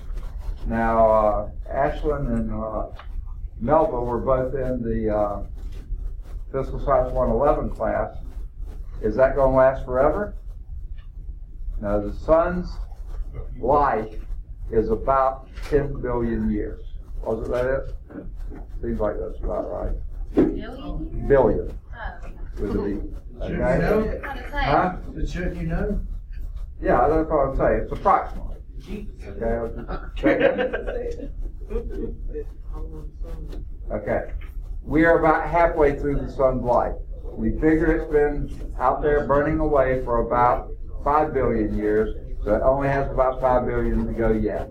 Most of you are probably safe, okay? I don't think you'll be here when it dies, okay? Okay. But that's because there's only so much hydrogen in the sun. And the sun is not burning actually, but it's fusing hydrogen in the helium. And as long as it's got hydrogen, it can continue doing that. It's used about half of it up now, and in the next 5 billion years or so, it's going to run out of hydrogen. Then all life as we know it on this planet will be very soon to being over, okay? We're not going to be around for it, so we probably won't worry about it too much. But all that energy started as nuclear energy on the sun. And this is, but we can do some of it here. But anyway, that nuclear energy from the sun becomes radiant energy. That's electromagnetic energy. Now, a lot of that high energy stuff, the gamma rays, the X-rays, our atmosphere keeps them from coming in. So that's good for us, so we can live. So what gets the way through that is the low-level energy, which is basically our visible spectrum. That's good. Now that radiant energy in photosynthesis becomes chemical energy. We talked about that, the little green leaves out there. Okay? That radiant energy could also be captured as heat and have a heat engine. And there's actually some of the things, when I was at Georgia Tech, I think they probably still have it, but I'm not sure. They actually built this long thing. It was on a part of campus that people just walked from the dorms over here to the classroom buildings here. Long pathway there, and next to it they had this big mirrored surface that was basically a parabolic mirror facing mostly to the south, and down the middle of that, the focus of that parabola was a dark pipe, a black pipe filled with water. And that mirror took light from the sun and reflected it onto the pipe, heating the pipe up, making steam. Okay? And they were able to produce some effect. So that would be a case of the radiant energy becoming a heat engine. Okay? That radiant energy can also be caught in the solar cell and made into electrical energy. Okay? We do that a lot. Any of you been in South Side and downtown Birmingham and seen those bicycle racks? Yeah. Okay? And every one of them has it looks like a shelter on top, but actually what it is a platform that has a solar array on it, and that's what powers the bikes. Okay? Because some of them do have electrical assist. And most of your boxes that you have, like emergency boxes and stuff like that, you'll see a little solar cell right there. So that is radiant energy going directly into electrical energy. Okay? Now, take any others, these chemical energy. You can oxidize, who's oxidizing right now? Every one of us is. We're eating foods, or we have eaten foods, and the way we stay alive, we're oxidizing all the time. How do you know we are? We're alive. Yeah, but what else? We have a temperature well above ambient temperature. Ambient temperature in here is about 68 degrees. We're at 98.6 or so, right? Because we're constantly oxidizing. Constantly oxidizing. So that's chemical energy converting to, can be radiant energy. Burning wood, burning anything that produces light. Or this chemical energy becoming electrical energy, that's the battery, a fuel cell. Okay? Whatever you call those batteries, okay? Flooded, blah, blah, blah, okay, whatever. The chemical energy becoming mechanical energy. Okay? That's, and by the way, the radiant energy producing heat, they were actually making mechanical energy with that. Here it's producing radiant energy producing electrical. The chemical energy producing mechanical energy, that's basically a heat engine. That's your car. Your internal combustion engines, you're burning chemical energy and you're changing that into mechanical energy. Okay? I think we said all those. Every one of these, there's lines going both ways. Energy is constantly changing forms, converting from one form to another, to another, to another, every step of the way. Unfortunately, every step of the way, there's a little bit of heat loss, right? And that is hard to get back, okay? Very hard to get back. And that's what we're going to be talking about in energy conservation. Energy is never created nor destroyed. The sun fusing hydrogen and the helium is not creating energy. That energy was stored in the nucleus of those atoms to begin with, okay? And that the process is just changing. And what is changing to the heat? The enormous amount of energy the sun is producing. What is changing into that? Does the name Einstein mean anything to you? Yes. What is his famous formula? E equals mc squared. E equals mc squared. We talked about that before. A tiny, tiny amount of mass multiplied by the speed of light, 186,000 miles per second, huge number, squared makes an even larger number, and a little bit of mass times that produces an awful lot of energy. So it's mass being converted to lots of energy, okay? Electromagnetic energy, cosmic radiant, just tons of energy, okay? Energy can be converted from one form to another, but the total energy remains constant, okay? Now, another little bothering question that I wonder about, can energy ever go back to being mass again? And so far, I've never seen that happen. Maybe it can, I don't know, okay? Maybe that's what black holes do. I don't know, okay? Because they're sucking in energy, and what's becoming of it, I don't know. Okay, so anyway, we won't even go there. But it can be converted from one form to the other, but the total energy remains the same.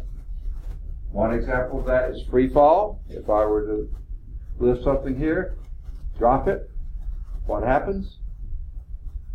What energy does it have up here? Gravitational potential energy. If I release it, then it slowly starts picking up kinetic, losing gravitational potential, so it hits the floor with the maximum speed it's going to have before it hits the floor, and there the potential will be 0, and that will be the maximum kinetic energy it has. Okay? Okay. What are the energy transfer mechanisms? Well, work is one. I'll lift that thing to get it up here, so I've added gravitational potential energy, and then from there it goes on. Or heat. I could heat that up and create the energy to lift it by some other method. I've asked this several times. Any of you ever been to the McWayne Science Center? Yes. Okay? You know when you first go into, they still have that great big device that has balls bumping and flying and rolling all around it. That is, all that energy is coming from the fact that somewhere in the middle there, you don't really notice it too much, there's a lift.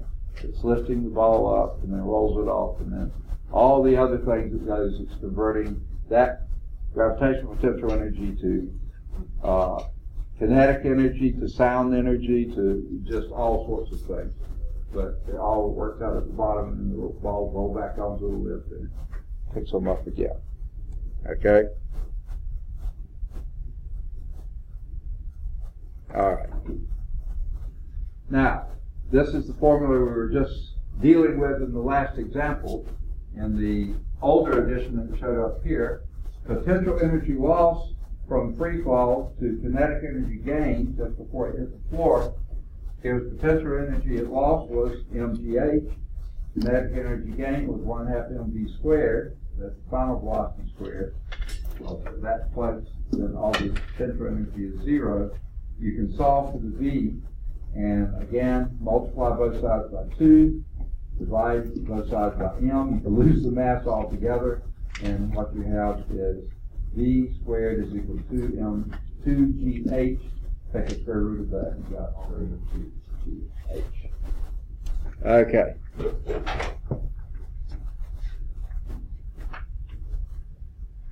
All right.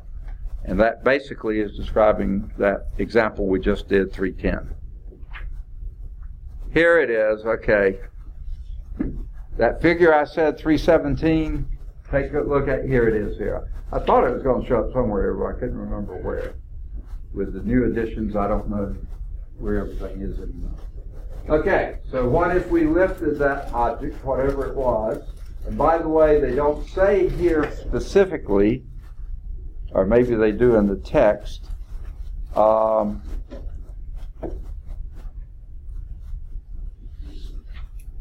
they just talk about a ball, and that's all they say about it, but the assumption here is, I don't see it, it must be in here somewhere, but maybe they don't say it. The ball has 98 joules. Okay, and what does that tell you? Where does it get the 98 joules? From And they tell you this is 10 meters high, so the h was 10, you know the g was 9.8. What does that mean the mass had to be? One what? Kilogram, exactly. That's what I was looking for. I don't see anywhere. It really doesn't matter because the mass doesn't really matter that much anyway. It's going to divide out. Okay. Okay. So if you lift it up 10 meters, now how high is 10 meters? About a 3-story building. Because I'm about 2 meters. This is about a meter. I'm a little over 6 feet, so I'm not quite 2 meters tall. And then I've got another 3 feet above me, approximately a little bit more. So this is about a 3 meter high room. And 3, 3, 3, that would be 9 with a little space in between the floors. That could easily be about 10 meters. About a 3-story building. So you've raised it way up there, 10 meters high. That's when you release it. Now when you say release it, what does that imply? Kinetic, well, the kinetic energy initially is 0 because the velocity is 0. If you threw the ball, then you would be giving it initial velocity. The kinetic energy at the top would not be 98. It would be 98 joules plus whatever you increase it to. It would have some kinetic energy at the top. It doesn't. Release from rest, it has 0 kinetic energy. So potential energy is 98 joules. Velocity is 0, so the kinetic energy is 0. Okay. Halfway down, at 5 meters down, it's exactly partitioned half and half. 49 joules is potential energy, gravitational potential energy. 49 joules are kinetic energy because mgh is now 5 meters. So the same mass, same g, So you cut the height in half, you cut the potential energy in half. Does that mean the velocity is half what it's going to be at the bottom? No, because kinetic energy is 1/2 mv squared. This doesn't go by half. The kinetic energy is half, but that doesn't mean the velocity is half. In fact, the velocity at the bottom will be less because kinetic energy is more in, double. So that's why velocity here is 9.9. Down here it's not 19.8. It's 14 because you take the square root of 2gh. Okay, and that gives you your velocity here and here. So velocity doesn't go linearly. The potential energy does, kinetic energy does, but velocity does not, because that's a squared term. And then at the bottom, the VE, the gravitational potential energy is 0 because you have no more height. So therefore, all the energy, 98 joules, is kinetic energy. And then you take the square root of this, multiply by 2, divide by m, which is 1, and then take the square root, and that gives you 14 meters per second. Up here, you do the same thing that you do your 49, and you do that with 1990 meters per second. Okay, any questions on that? Pretty good illustration of, to me, this is energy conversion, but they put it under energy conservation. Don't know why. Okay. Now, what they call in the text energy transfer, I think here in the slide they're calling flow of energy. Now that may seem like a weird word if you really think about it carefully. They're saying energy flows, as if energy was a material. Okay? Because usually water flows or various things flow, but you don't think of something that doesn't have any mass as floating. But that's because guy Aristotle, remember him? Yeah. Remember what did he say the 4 elements were? Energy. Okay, he called it heat. Or actually he called it fire. He said earth, wind, water, and fire. Fire being energy. He thought that was an element, and therefore it has the same characteristic as earth materials, as water materials, and as air, wind materials would be. Now, three of those made a singing group back in the 60s. All right, good. Y'all remember. Okay, good. So the flow of energy, we use that term. It's really better to be calling it a transfer of energy. Energy is never created nor destroyed. Get the point? They've said that about 3 times so far in this chapter. Energy can be converted from one form to another. We did a whole section on that. But the total energy remains constant. And here's another illustration of pretty much exactly what we were just talking about. All that energy pretty much is coming from the sun. The nuclear reaction is going on there, and understanding our atmosphere is blocking most of that energy from entering the planet. Thank you very much, atmosphere. It would kill us if it made its way here. So what comes through is the radiant energy in the form of light. That light is absorbed by green plants, not just trees, grasses, vegetables, anything that is green plant, and that produces nuts or fruit or vegetable other things that either we eat or just grass that animals eat, and therefore we eat the animals then. So that radiant energy, nuclear energy converts to radiant energy. The radiant energy is converted to chemical energy in the green plants. And by the way, what else do those green plants do for us? Create oxygen. Yes, because if we were left to if we were just a planet here with no green plants, our atmosphere would be mostly carbon dioxide. Because oxygen doesn't hang around as elemental oxygen very long. It reacts with something as soon as it can, okay? And the green plants are constantly taking that carbon dioxide out of the air and pumping oxygen back into the air. If it weren't for them, we're dead, okay? So that's another advantage of green plants. So why are we cutting down the tropical rainforest. Not a good idea. Okay. Chemical energy, we eat that, and some of that is stored in our chemical energy, the sugars and the various things in our system. Then we get on our bicycles or walk or do other things and change that chemical energy into mechanical energy. As we go, we get hot and sweaty. That heat goes back into the air as radiant energy, and they never show how that comes back again. But the sun just keeps giving us more and more energy. Now think about this, folks.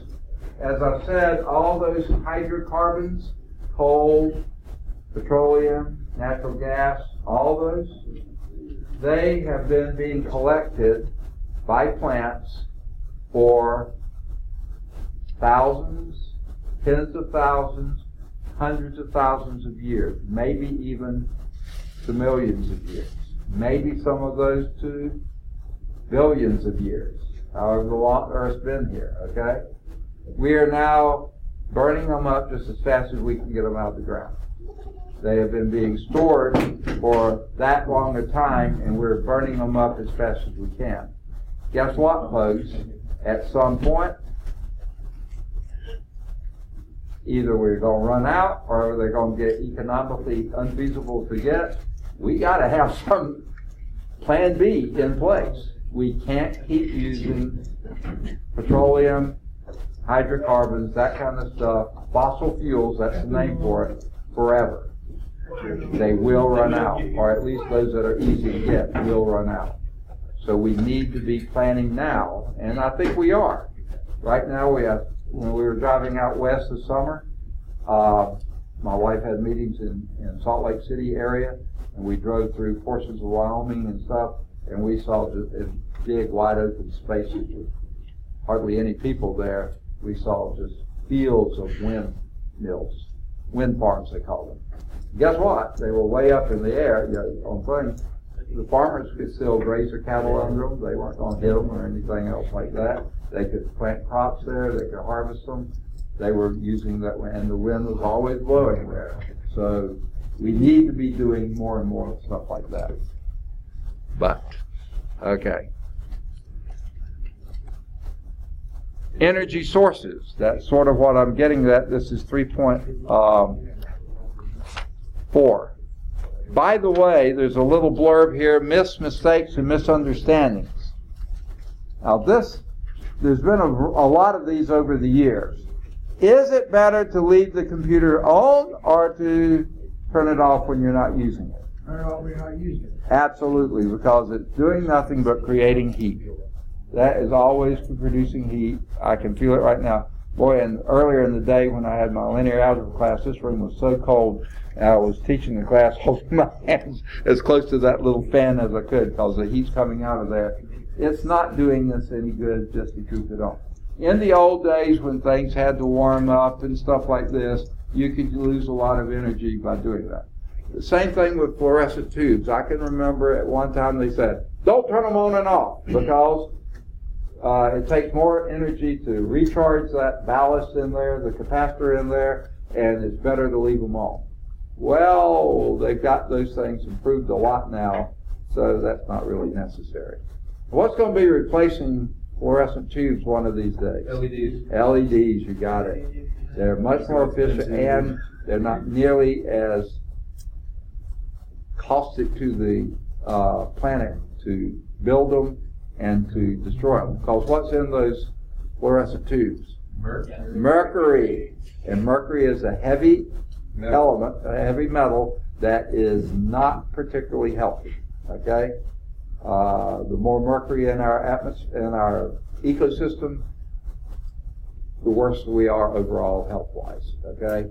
It can create retardation among kids, lack of developmental problems as they're doing. There's lots of bad stuff that happens with mercury. And frankly, what happens to those tubes when they're burnt out?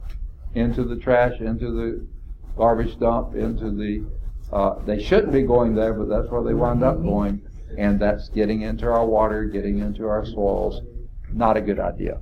You had one thing to bust on. What's that? You had one light on to bust in your hand or something. Yeah, you mean the fluorescence?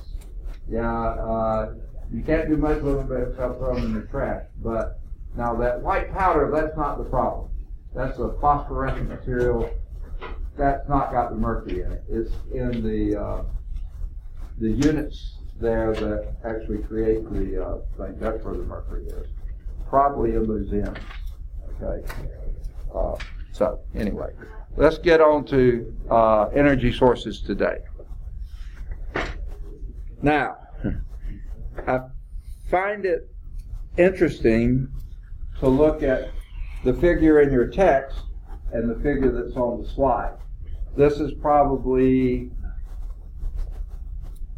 3 to 5 years older than the one in the text, and let's notice some differences here. Number one, they don't have nearly as many sources here, but this is the primary energy consumed in the U.S. by source in 2012. I don't know what this one is. I'm guessing that's probably, they don't have a liner here to let you know, but I'm guessing that's at least 5 years older, maybe more than that, okay? And we are making progress, folks, okay? The biggest here, petroleum, 40%. What is it now in your text? 36%. Still way more than a third, but it is reducing. Not reducing that fast, but it is reducing. Good sign. What's number two up here? Coal, 21%. Where is coal in your text? 18%. Another good improvement there. Now this dropped by 4%, that dropped by 3%. I would say since 2012 it's dropped even more and faster. Now I don't care what some politicians say about bringing all the coal jobs back. It's not gonna happen because we've got better energy sources now. We don't really even want it to happen because coal is a pretty dirty energy source. Okay? Okay? I know a lot of people make their living on it, but, you know, it's still a dirty energy source. What's number three here? Natural gas. And what is it in the text? Natural gas, 23%. What is it in the text? 27%. Gone up by 4%. In fact, it's now greater than coal. Oh, it was greater than coal here by 2%. Sorry, I missed that. But now it's greater than coal by 9%, okay? And that's probably going to continue because they've gotten better ways of extracting it. At least they seem better so far. Fracking? Ooh, yes. Okay? Now, what has come of fracking? Does anyone know it? Untapped potential of oil. What's that? We're able to extract more oil. More natural gas. Exactly. So that's on the plus side. What was called the ooh. What's on the minus side of that? There's no negative. What's that? There's no negative. Yeah, there are some. If you lived in Oklahoma right now, as opposed to 5 or 10 years ago, you are experiencing little earthquakes just about every day. Okay? Whereas you didn't before because all that stuff we're pumping in to force the natural gas out is kind of lubricating the plates down there, and things are sliding around further. Who knows that we might not wind up with a pretty massive earthquake, and we say, oops, maybe, maybe not the best idea. Okay, and the stuff we're pumping down there, we don't know if that's good to be pumping it there. That may be polluting our water system. It could be, we just don't know. There's a lot of unknowns there. All right? So number one was petroleum, number two natural gas, number three coal. What's number four up here? Nuclear. What's number four here? 8%, same. Not much change. In fact, does anyone remember what happened that stopped our expansion of nuclear power? Anyone remember? 3 is in the name. 3 Mile Island. Oh, yeah. Oh yeah, what happened on 3 Mile Island? Is I think Pennsylvania, New York, somewhere out there. I don't want to say a Chernobyl incident. Okay, Similar. okay, right on the money there. In the Soviet Union, which is what it was at the time, they had Chernobyl, which was a total nuclear power meltdown. I mean, incredible. Okay? It actually happened in Ukraine. It wasn't Russia, it was in Ukraine, which is part of the Soviet Union. And there was so much radiation and other things given off there. And this happened, someone looked it up for me and found it. If you got a phone, you could Google it and find out when it was. But it was generations ago. Chernobyl? Chernobyl. I think it was 83. 83, that sounds about right. Okay? 83. Okay? Now, there is a ministry. 86. 86, okay. 86. That's been 31 years. 31 years. Okay? There is a ministry in Birmingham, probably it extends over here too, that what they do, or they did, I assume they're still doing it, every year they brought kids over that were living in Ukraine and let them come over. Host families would host them for a summer. What's that? It's about 45. Oh, is it? Yeah. Okay. Oh, well. Very good. All right. Why did they bring them over for a summer? So the kids could develop properly. Because there was so much radiation in the area over there, their growth, metabolism, all sorts of things were not doing properly. And that's what they do, bring them over to host families and let them live for just 3 months and sort of get their systems back normal again, then they have to go back home, unfortunately. Okay? Now, there was a kid, I don't know if it was associated with that ministry or not, but I know that he was adopted by people, friends of ours, and we had met him. And he actually came here and did 2 math courses. He sat right back there in the corner where Alex is sitting, okay? He was adopted by an American family. It was a pastor and his wife, and we know the wife through our friends, you know. And the reason he was adopted was that when he was born, he had multiple birth defects. He was born without an arm, a right arm. He has 2 little fingers sticking out of his shoulder. I mean, it was just really sick, you know. He had a cleft lip and wasn't maturing and growing at a healthy rate or anything. They adopted him, brought him over here. And he still has some learning disabilities, but not very serious. And he was here getting his degree to become a physical therapy technician. Probably couldn't do physical therapy, but he was trying to give kids a chance who had birth defects and things like this, a chance to be all they could be. Guess what? He golfs, he deep sea fishes, his parents have given him every opportunity. He's still below weight, you know, and before, but he perfectly seemed like a perfectly good kid, only has 1 arm, okay? He was no more than 20 years old. As you said, that happened in 31 years ago.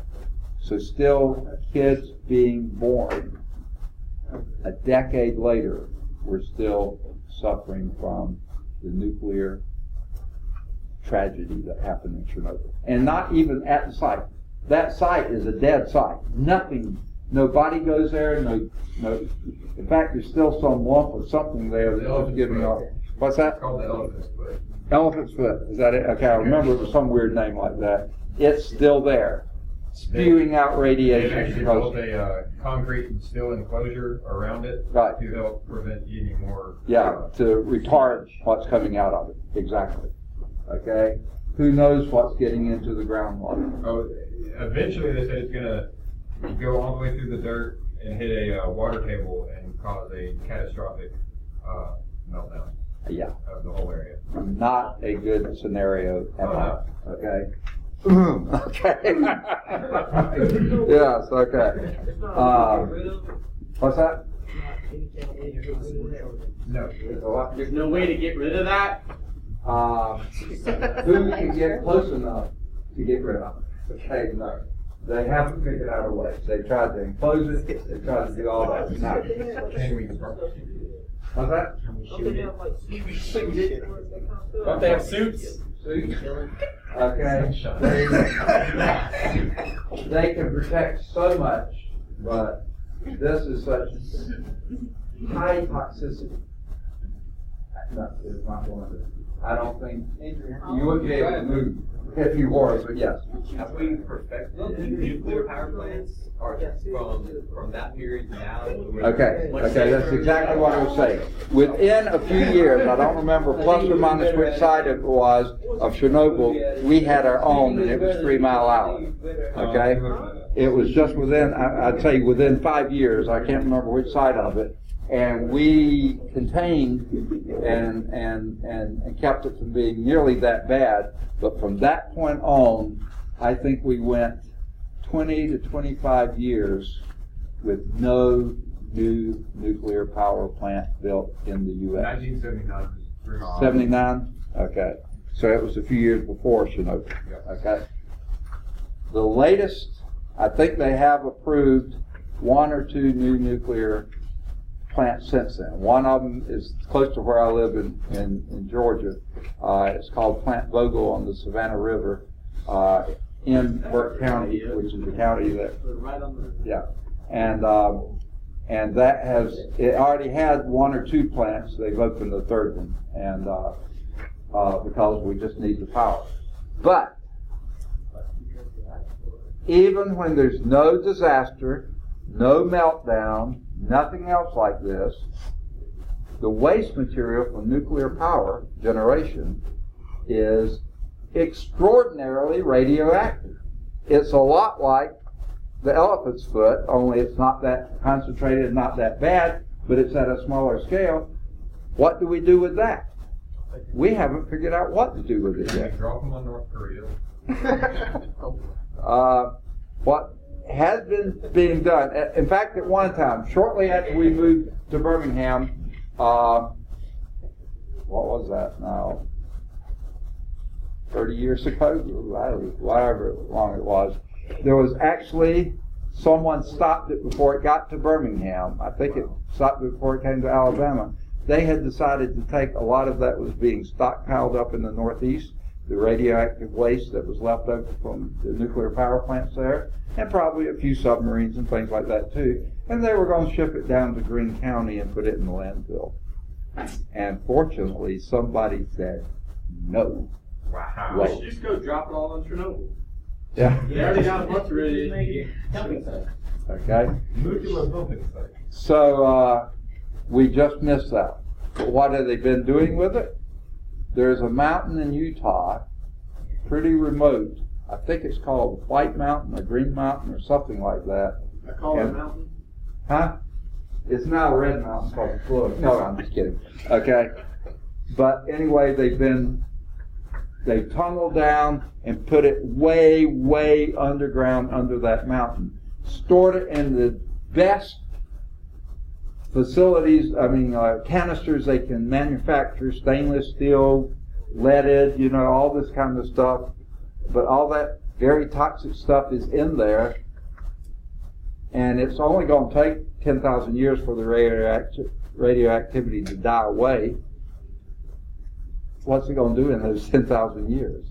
Is it going to corrode those containers? Will it start leaking into the groundwater like Chernobyl is going to at some point? We don't know. So nuclear, clean energy, it really is. There's no carbon dioxide emission, nothing like that, but there's an awful lot of, and it's not a lot of waste material, but it just hangs around tens of thousands of years, still being very radioactive. So I don't know if that's good, bad, or indifferent. We need the energy source. We can't use fossil fuels forever. I don't know. Okay, next is hydro. 3.5%. Does hydro even show up here? Well, no, they classify all the rest of them, hydro, biomass, and other geothermal. They combine those in your text to renewable. So that's 3, 3.5, that's 6.5, and another 0.5%. That's 7%. What are we up to now? 9%. Wow. Really growing fast, aren't we? Okay. But we're growing. Okay. Most of the improvement there was natural gas, which still Bless you. thank you, which still produces greenhouse gases and that kind of stuff. Not as much as petroleum and coal maybe, and certainly not the added impurities that petroleum and coal, but it's still a greenhouse gas emitter. Okay. So it's not a pretty picture, okay? It's getting a little better, but awfully, awfully slowly. Okay. So, primarily, in the old days, way back, it was wood was what was burned. Then they figured out that coal would burn. And then we transferred to petroleum. And now, we're doing more and more natural gas. It may be in not too distant future, natural gas may overtake petroleum. It's got a ways to go though. Okay? Now, of these, at least in this figure, this, and this, 89%, they say, that's 40, it looks like 84%. Oh, biomass 3, that's 87, can be traced to photosynthesis. Okay? Thank you, trees.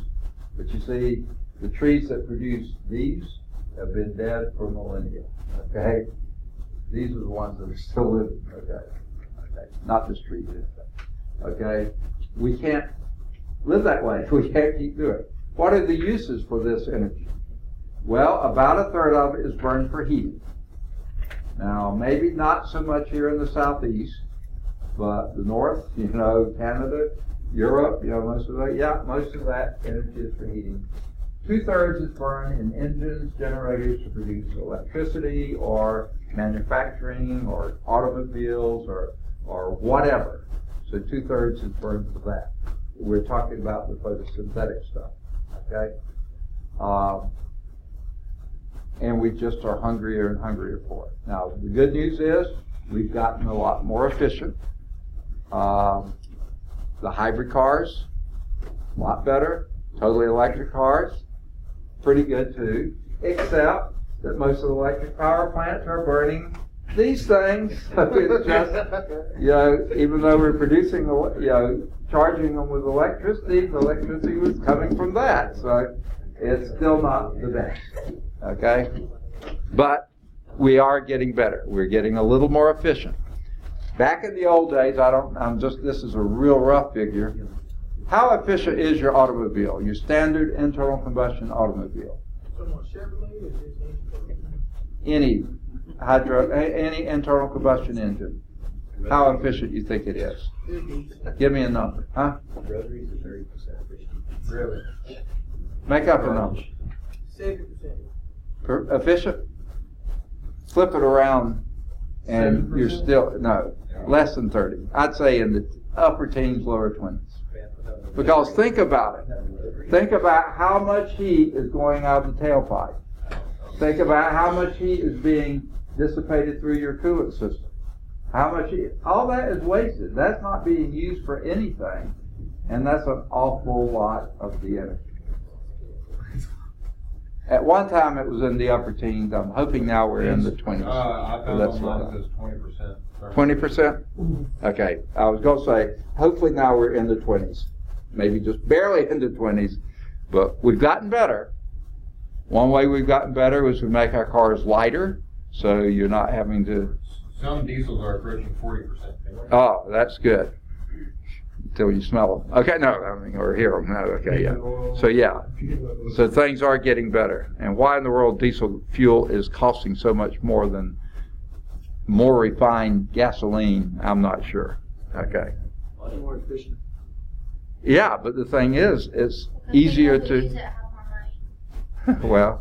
Well, the thing is, it's less costly to distill because it's not as far down the distillation line. So I don't know. But they're having to do a lot of treatment to it too. So let's look at some of these sources. Number one was and still is petroleum. Okay? Where does petroleum come from? Was oil from oil-bearing rock. I don't know if you realize it actually comes from rock, okay? From oil-bearing rock. It's not just deposits in between the rocks, so some of it is from oil-bearing rock. What happened, and this is what I'm talking about, millennia ago, organic sediments, that's leaves and trees and branches and stuff, and some animal parts and waste and stuff like that, settled and got buried deeper and deeper as overburden got on top of it. And over time, lots and lots of time, bacteria broke this stuff down, and with a lot of pressure, because it got buried deeper and deeper, and as it got buried deeper and deeper, greater temperatures, as it got down there closer to the magma and stuff like this, higher and higher temperatures, from the pressure and the temperature, it transformed into petroleum. From the organic sediments to something that was a mineral, like petroleum. Okay? The petroleum and natural gas often found together. This is the liquid part, that's the gaseous part. Okay? Supplies are limited. Right now, and I bet you this has changed since this was written, 25% come from offshore wells, over 50% is imported. I think this has dropped maybe below 50% now. Okay? It's sort of, it's right along that same thing. Early on, I don't know if you remember, back when it was first discovered, Texas, Oklahoma, boom times, that's where most of our petroleum came from. We used up those resources in just a few decades, okay? They still got some there, but not nearly what we could. Now it's Saudi Arabia, Venezuela, Nigeria, places like that. Certainly Iran and Iraq, Kuwait, those areas, okay? But at one time it was more than 50% imported. I think we may have dropped below that now because of natural gas and stuff like that. But offshore wells, good idea, bad idea? Good. Bad idea. Okay. Does Gulf oil spill come to mind? Okay. Okay. Yeah. There's negatives for every positive. It seems like there pops up some negative somewhere. Okay. Yeah, offshore wells a little bit better, and they're not going to pollute the ground, but then they can pollute an awful lot of water. And some of those, especially, I did not realize that the Gulf of Mexico in some places is more than a mile deep. I thought it was fairly shallow. That well was right around or a little more than a mile deep. At that depth, your temperature is right down close to freezing. Even in the Gulf of Mexico, which I think is a warm bathtub, the water is always pretty warm there, but not at a mile deep. It's not. So down there, the working on stuff, basically almost impossible. You have to do everything remotely, robotically, and how do you deal with things at those temperatures, at those pressures, and you not being able to see? Absolutely no light makes it a mile deep. In fact, most light doesn't even get more than a few hundred yards deep. So, pretty bad situation as we learned really badly as that thing was pumping oil into the Gulf of Mexico. Okay, so offshore wells, some positives, some negatives. So let's go to coal. Well, let's go back to petroleum for a moment. Okay? Organic sediments have a lot of other stuff in them rather than hydrocarbons. Because everything organic has sulfur in it. It has other trace minerals. I focus on sulfur though because that's in petroleum, less so in natural gas, more so in coal. and petroleum can be a pretty bad pollutant. Okay, I mean, sulfur can be a pretty bad pollutant because sulfur dioxide, that's what happens when you burn sulfur. And you're burning petroleum, you're burning coal, sulfur gets burned too. What does sulfur dioxide become when it mixes with water? Second? Sulfuric acid, right on the nose, okay? Good guess. I took chemistry, Chris. Yes, sulfuric acid, okay? That is not a good thing to have coming down on trees and buildings and houses and people, sulfuric acid. Now, it's very, very mild, it's weak, it's diluted, but guess what? There were some areas, this is especially bad over in Soviet Union, because they did absolutely no air pollution control, and for many years we didn't either. In Pennsylvania, New York, some of those areas, do you remember what they called, what came out of that? Acid rain, okay? And what did acid rain do to plants? Kill Kill them. There were beautiful forested areas in Pennsylvania, Ohio, and stuff where a lot of the industrial plants were, and in Soviet Union, that the trees just started dying. Great swaths of trees dead, okay? Contributed probably to lakes and rivers going dead, okay? In other words, you can't eat the fish out of there. If there were any fish, you can't eat them, okay, because they're full of pollutants, okay? So the organic matter had them in it, therefore petroleum has it in it. And if petroleum had it in it, coal certainly does.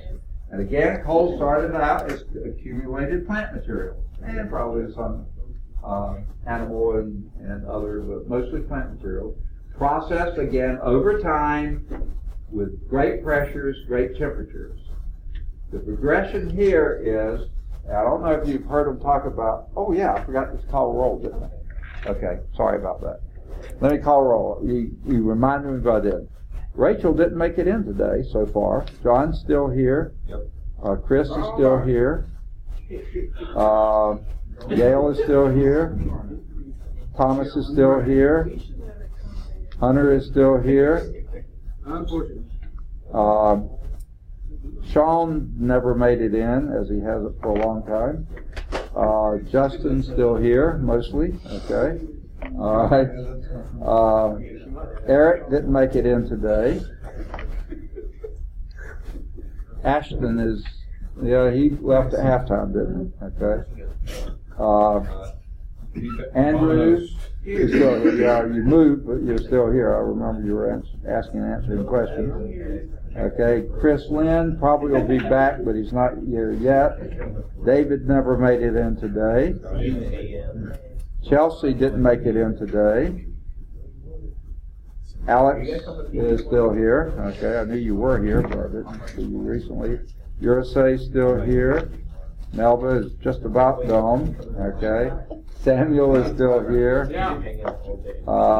Angel's still here. Oh, okay, never mind. Lisa is in the hospital, unfortunately. I don't know if you heard that. Okay. Yeah, Melba just told me. That's sad. What's that? Melba just told me. Yeah. Okay, Adam's still here. Okay, Scotty, we haven't seen him forever. Who's Scotty?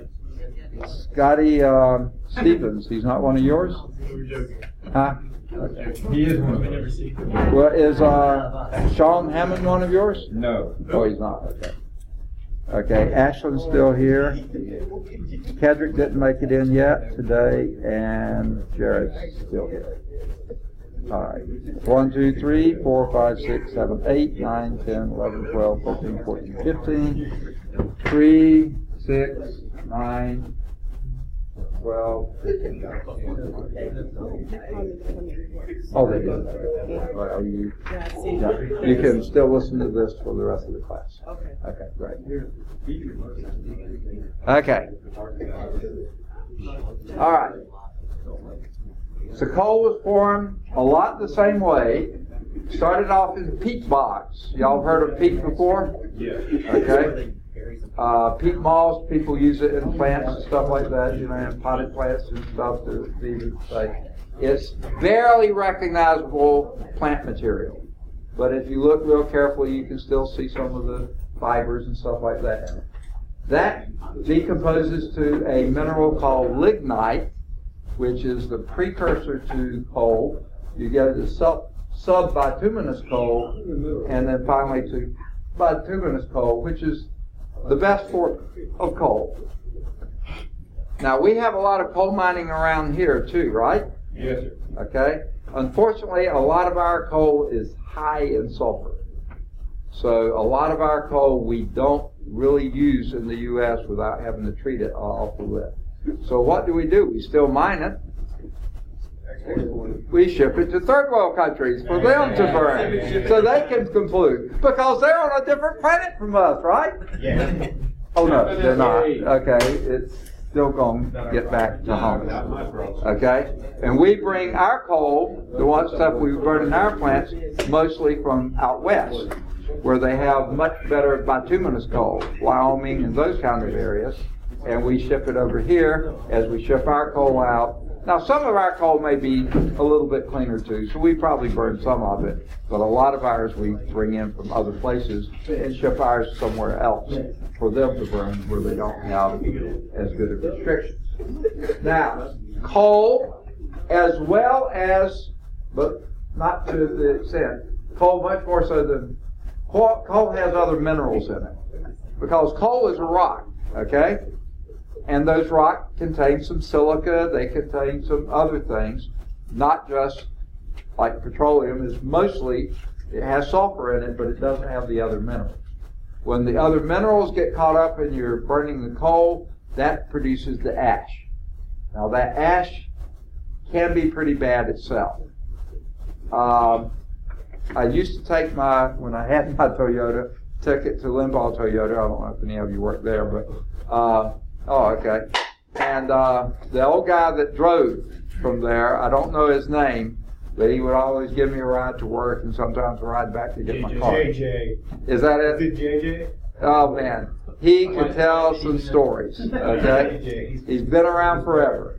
And he told me of times in Birmingham, and I don't remember what day it was, Monday morning or sometime like this, all the steel mills and the plants and everything, they had it set up. That's when they clean their boilers. They blow superheated steam into them to get all that ash and dust and stuff that was cutting down their efficiency, and it went up into the atmosphere. And he said all the ladies in town, this was back a long time ago, clothes dryers weren't around very much at the time.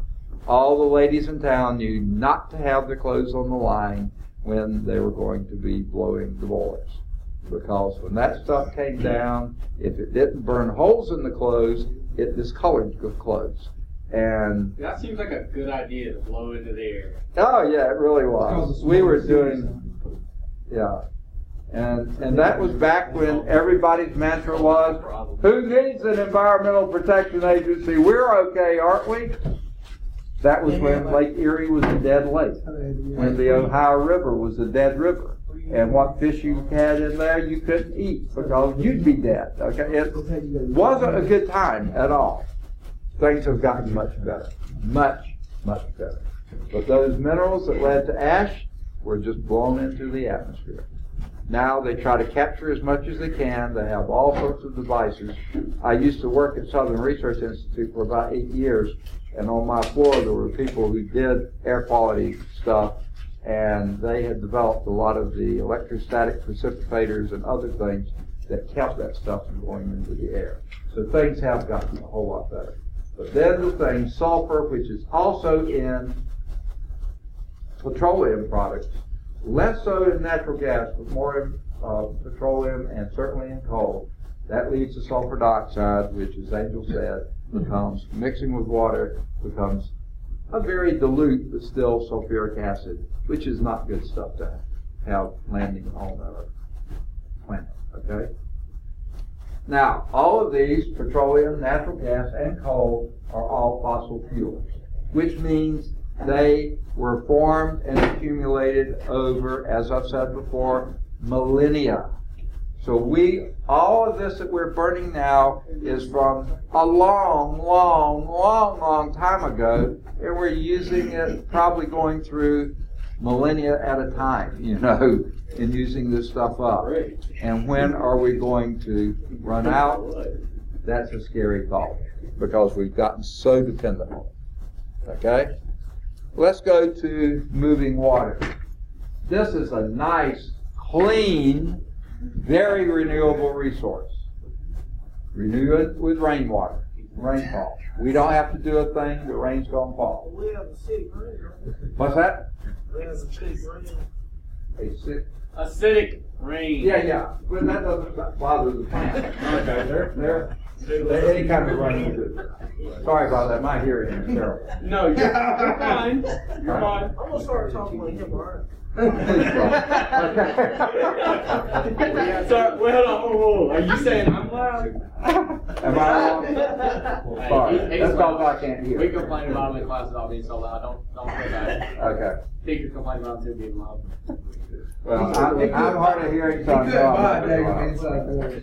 Am I bothering you to sleep? Never mind, I won't. Okay. All right. So what we do, the gravitational potential energy of the water is converted to electrical energy. So what do? We build the dams to back up the water, and then we let it fall. Gravitational potential energy changes to kinetic energy, turns the turbines. You don't have to make steam, you don't have to burn anything, you don't have to heat it up. It turns the turbine, making the electricity. Sounds pretty good, right? Any downside to this? Okay? Not really, except if you happen to live by that river at the time when they were deciding, well, let's dam it up, so huge areas of land that were good, productive, your home now is going to be below water. We have a lake cabin up on Smith Lake in Winston County, and there are some places on the map there called Underwater Bridge, okay? Because at one time that's where the road went across the creek. Well, that's now all underwater now. Well, Winston County wasn't very populated, but the people who lived there, that was their home, is now underwater. And I'm sure they got compensated in some way or some another. So there's a little bit of problem there, okay? Did anyone, this is way before your time, see the movie Deliverance? Yes. Okay. Oh, that's his favorite movie. Okay. There were parts of that movie I'm not referring to, but... Oh, that's his favorite scene. He has a Wait, you go. Okay.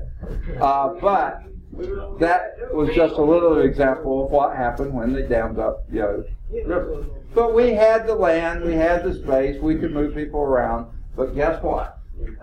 The growth potential is limited because we have less and less availability of new sites.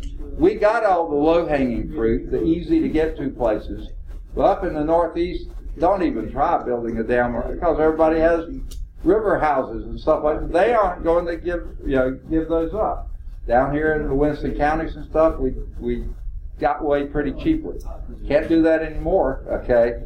Just about every place. And then places where the rivers are flat, like the coastal plain, you can't dam up those rivers because that would cover lots of great farmland and cities and towns and everything else. You have to do it in places where you've got pretty high rapid fall off, like there. And we did the Colorado River in a couple of places, which is good, I'm sure.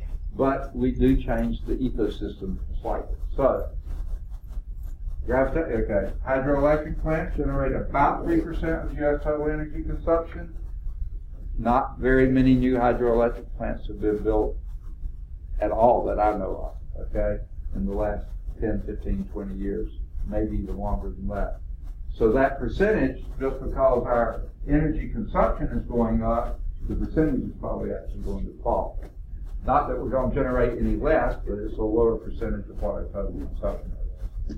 And as I said, the growth potential is limited because we just don't have that many new sites available. Okay? Great source of water. In fact, I can remember back when in the southeast we had probably the lowest energy cost of anybody. I can remember where they would brag about 3 cents per kilowatt hour. I don't know what it is now. I'm guessing it's over 20 cents per kilowatt hour, awfully close to it. Because we had it cheap, you know. We had all these, you know, especially we got the government to build the dams and then we took advantage of it. Okay? But we can't anymore. We are using it faster than that can produce it.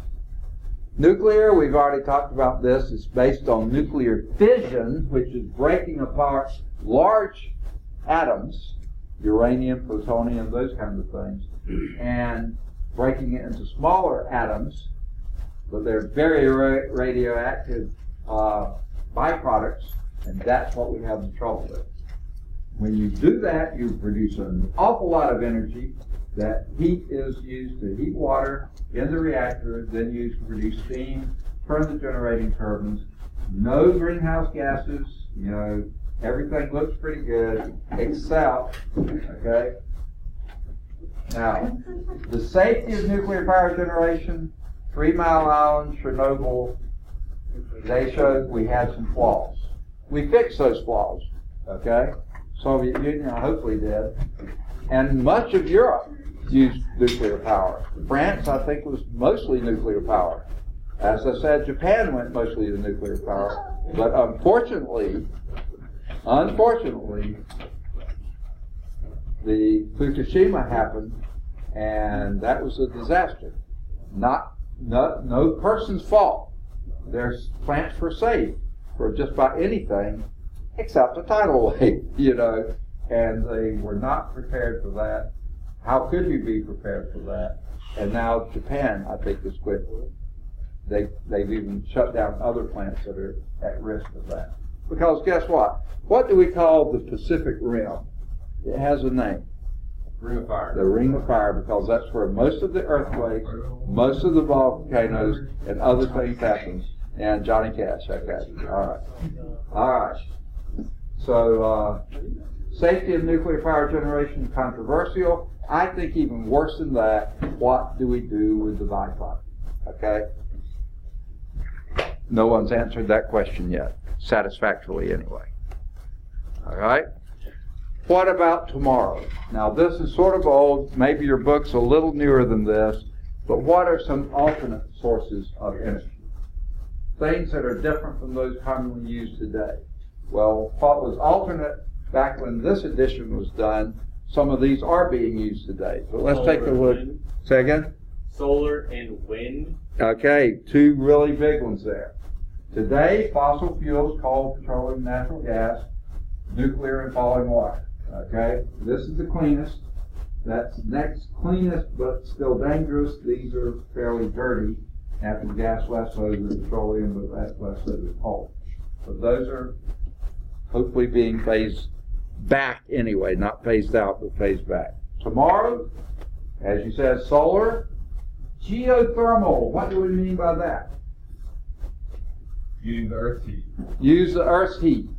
What is beneath the crust of the Earth? Lava.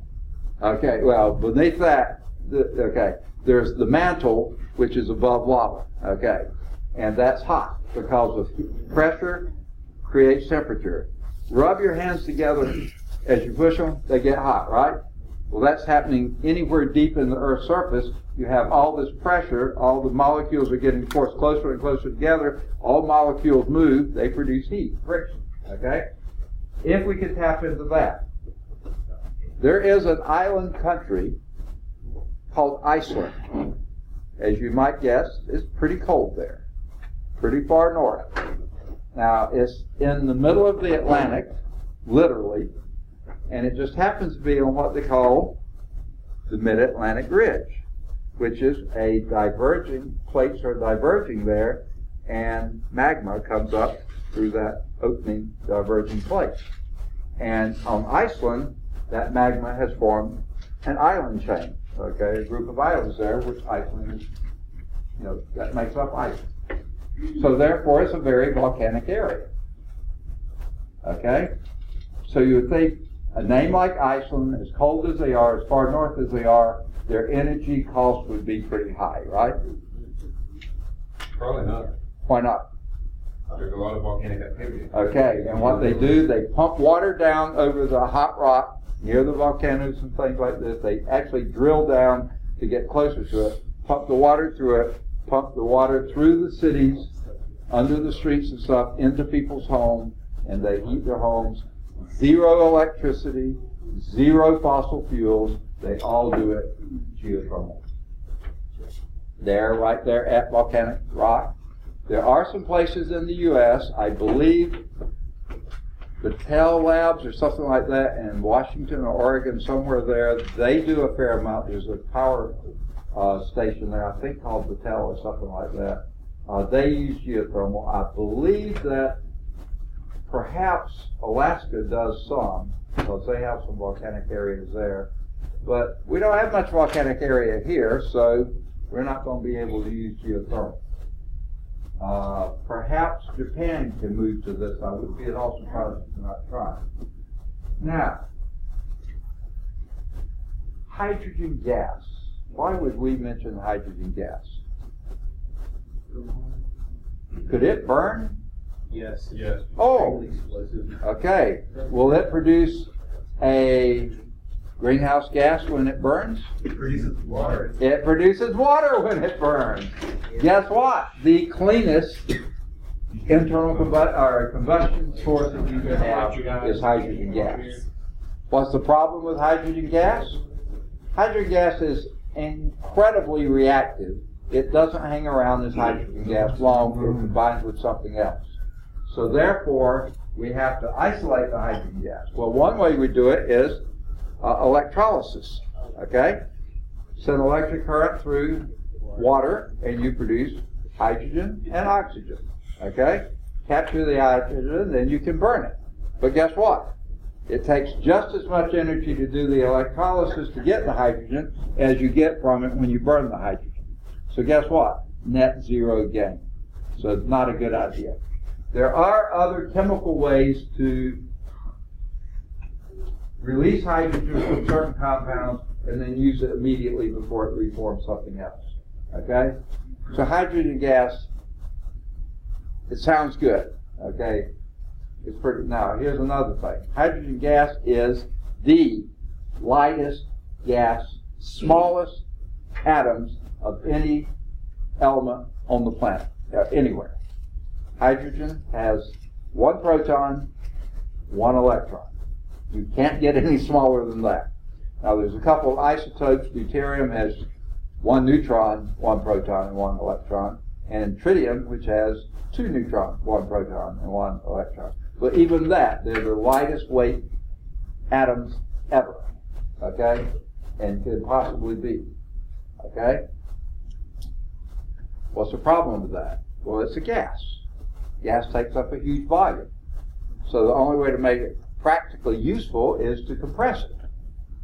But to compress it, you put it under a huge amount of pressure. And then if you're going to use it, it has to go through tubing and things like that. Well, hydrogen molecules, atoms are so small, they go through just about anything. Plastic, rubber, they escape like crazy.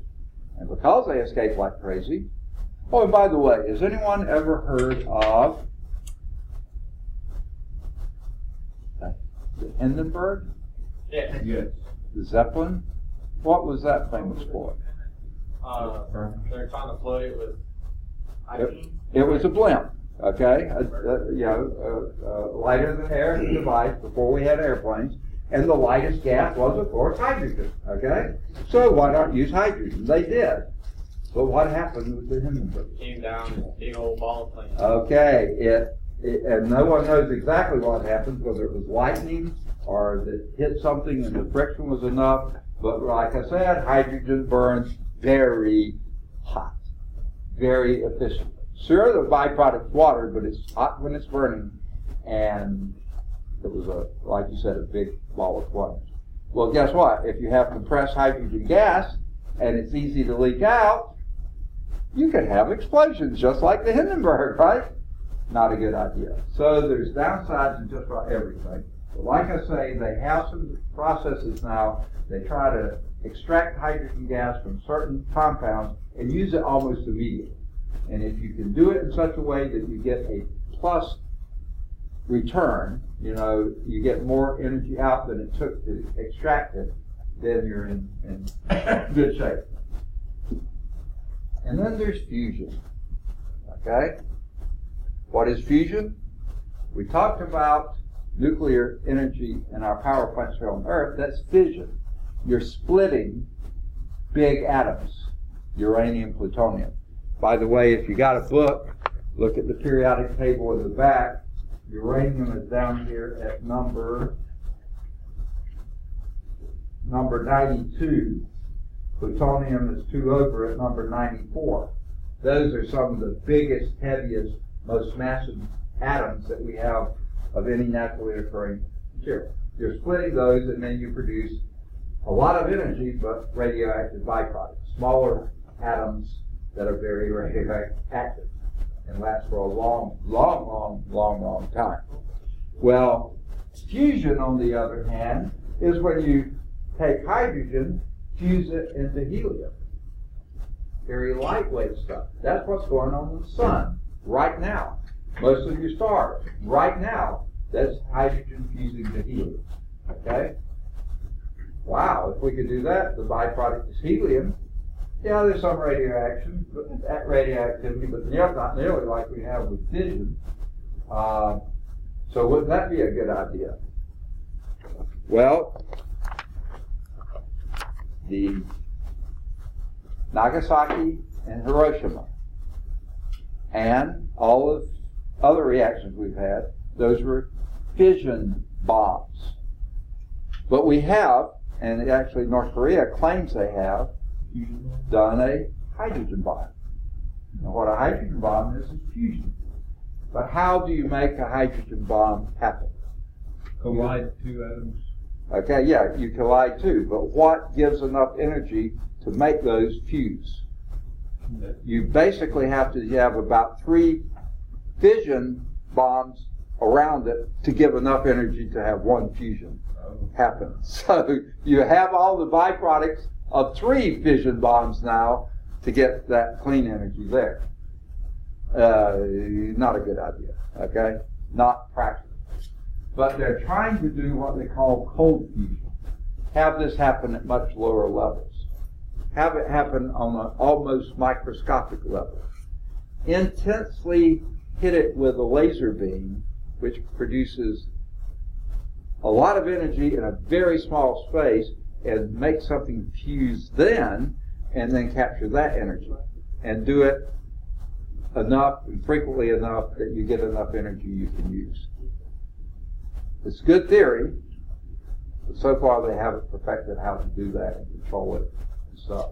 There is future there, but so far it hasn't been done at low enough temperatures that we don't need a fission bomb to go off to produce the energy to make it happen.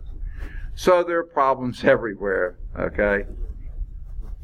Let's look at some of the solar technologies, okay?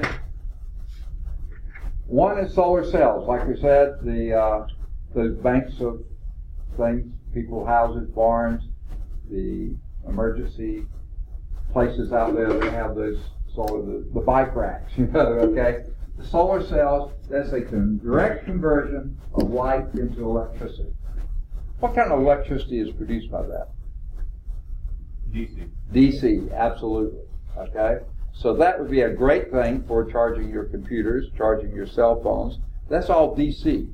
Anytime your charger has a box, doesn't have to be that big a box, but one of those little things, I don't have my cell phone charger here, anytime the little box, it's not just a plug in the wall, but a little box with it, that's a converter going from AC to DC.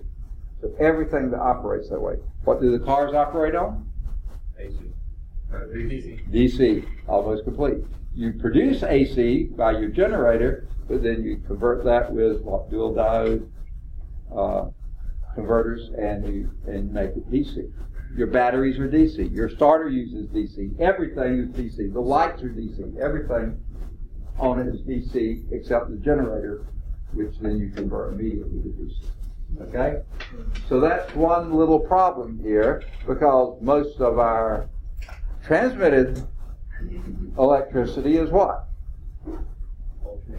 AC, of course. Okay? Your generators are all AC, just like the one in the car. All these are the only ones that are practical to send for long distances, which you do have to do. So, I've often wondered, well, I don't know what would be involved with this. You know where the big transmission lines are cut through the woods and stuff like this? You see the big old towers there and stuff, and they always keep them pretty clean underneath there and stuff, just huge swaths of those things. I asked myself, why aren't there solar panels on every one of those towers, and then convert that and just keep pumping the electricity into it? Because they're just sitting there, no trees around it, they've taken all the trees down. Why aren't they doing that? Power companies, I don't know. It may not be economically feasible, I don't know. And by the way, solar, say again? I think that's a good idea. Yeah, I don't see why it wouldn't be. Did you have something? Yeah, money. Because solar cells are expensive, and frankly, they're not all that efficient yet. But they've been getting much more efficient lately. Otherwise, we wouldn't see the bike racks. Second? And much more cheap. Yeah, they've got Cheaper. Okay. Okay, they're getting cheaper all the time, and we're getting better at it. And we need to keep doing it. Okay? But you see, I think, and this is my bias, I may be wrong on it, the power companies are so intertwined with the fossil fuel industry, I'm not sure they really want to do some of these things. Okay? My younger brother worked for a small, I don't know if y'all know what a REA is, Rural Electric Association. If any of you live out in the States, you probably... live out in the middle of nowhere. Yeah. Our lake place up in Winston County is on the Coleman County REA, but they don't call it REA anymore. Now it's Energy Corporation. The REA was a government thing. They've done away with those. But my brother worked for one in Georgia. And he was, he had every reason that he was giving not to do this stuff. And I'd say, why not? Okay. So anyway, power towers. Okay. Now what I was describing at Georgia Tech, remember I said the mirrors focusing the light on the pipe that ran down through, heated the water, made steam. These can be done not just longitudinally, they can be done vertically too. That's called a power tower. The mirrors focus sunlight to heat water in the pipe for the steam generation, and then you make electricity that way. Okay? Clean, use the sun. What's the disadvantage of it? Takes up a lot of space. Okay, it can take up a lot of space, that's one. Same problem with solar cells. Not efficient. Okay. How often does the sun shine? About half the time. Okay. So it only can produce electricity when the sun's out. Today would have been a pretty lousy day, wouldn't it? It was cloudy, overcast, even rainy. Not going to get a lot of power from your tower today. Okay. Nor would the solar cell produce a lot. Okay. Now, there are other things we can do. There's passive applications, designs that use solar energy flow naturally. Now, I think I tend to drive my wife crazy, probably in many ways, but one, she's finally gotten sort of used to it. Every morning I get up, okay, and I go around and open blinds, okay? In the wintertime, or when we're in heating mode, I open them to let maximum amount of sunlight in to passively heat the house that way. In the summertime, I open them so that minimize the amount of solar radiation coming into the house. And she just drives her crazy for me to be opening them. And then at night, I close them down because then you have trapped air in between so you don't lose as much energy out of the windows. But she said, "You're gonna wear the blinds out, open them and close them all the time." I said, "Well, we'll buy new blinds. You know, they're not that expensive, but usually I'm the cheap one in the family." But anyway, I am the cheap one in the family. Okay, so you can do things like that. My father's first cousin, a bit older than he was, married an architect. And this architect, and we're talking a long time ago, okay? This was probably 40 years ago. But he was already designing houses trying to maximize sunlight for heating in the wintertime and minimize the amount that you would get into it. So he had all of his houses, everything he designed pretty much, he tried to aim toward the south. And he put a big eave on it. So in the summertime when the sun was higher in the sky, the eave gave shade to that window space that was underneath. And in the wintertime, it was like, so he put the angle according to the latitude that you were on the planet, because the latitude determines how high the sun is in the sky. So he had, that design, and he did his houses that way. The house he lived in, they did that way. He used every bit of his knowledge to try to take advantage of the heating of the sun in the wintertime and shading that sun in the summertime. Why we're not doing that all the time, I'm not sure. Okay. Some more active applications are having solar collectors used to heat water. And frankly, there really is no reason that we have a gas or electric hot water heater for anything more than backup. Because if we put, all it would take is running pipes on your roof on the south side of the house, dark pipes, and in the summertime that's going to heat up that water, pump it into the house, into a tank, reservoir, or whatever. You would not have to use any electricity or gas or anything else to heat your water in the summertime. In the wintertime, maybe you'd have some, but shoot, here in the southeast, we have days that, bright sunny days, that radiant energy can still be absorbed into the thing, pump it in, it's going to improve. So heating water would be the cheapest, simplest thing that we could do, never have to use hardly any electricity or fossil fuel to heat water. There's just not any reason for it where we live. In Alaska, yeah, you're going to have to, but not down here, okay? Other places, heat air or some other liquid. Water has the highest specific heat. It just makes sense, okay? Then use it for heating. I doubt if you can generate much electricity with it, but you could try, okay? So that would be a more active form of using solar, okay? Other is wind.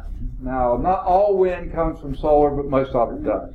The heating of air raises the, hot air rises, and then you get air moving, air currents going on. And this is what turbines do, the wind farms.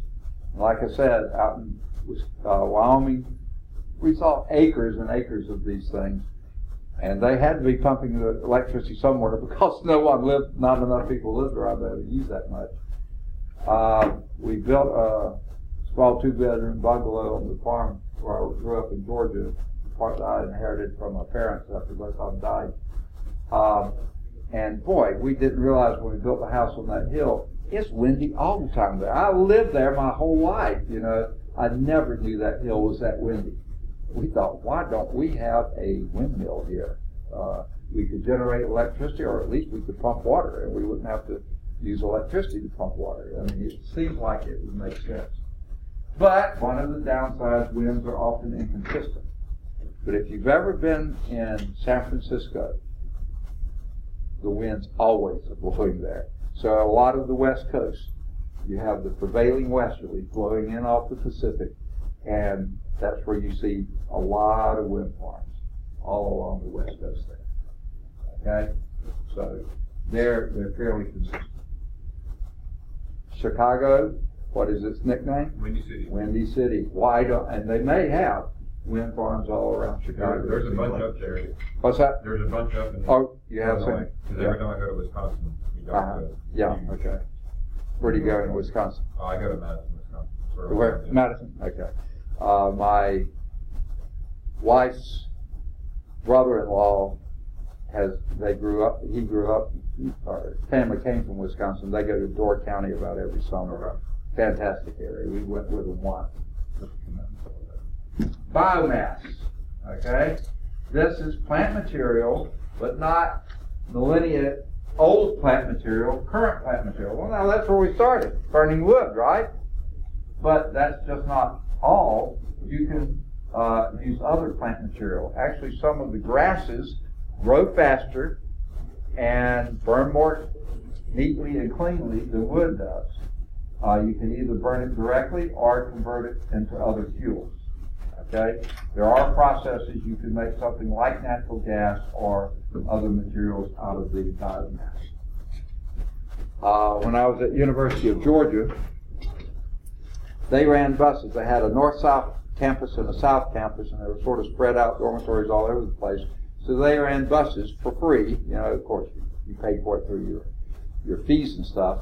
But they ran buses all over campus, so you could get classes from one side to another fairly quickly. Some of their buses, because Georgia, what's the most famous agricultural product in Georgia? Peaches. Second? Peaches. Peaches. Peaches, yeah, for sure. But actually, Alabama and South Carolina both grow more peaches than Georgia nowadays. Really? Peanuts. Peanuts, okay? Peanuts. So Georgia did a lot of, University of Georgia did a lot of research. That's an agricultural college there. Did a lot of research on peanuts and use, and they powered at least one, and I think a couple of their buses strictly on peanut oil. Biomass, okay? Now, other things that are being done these days, what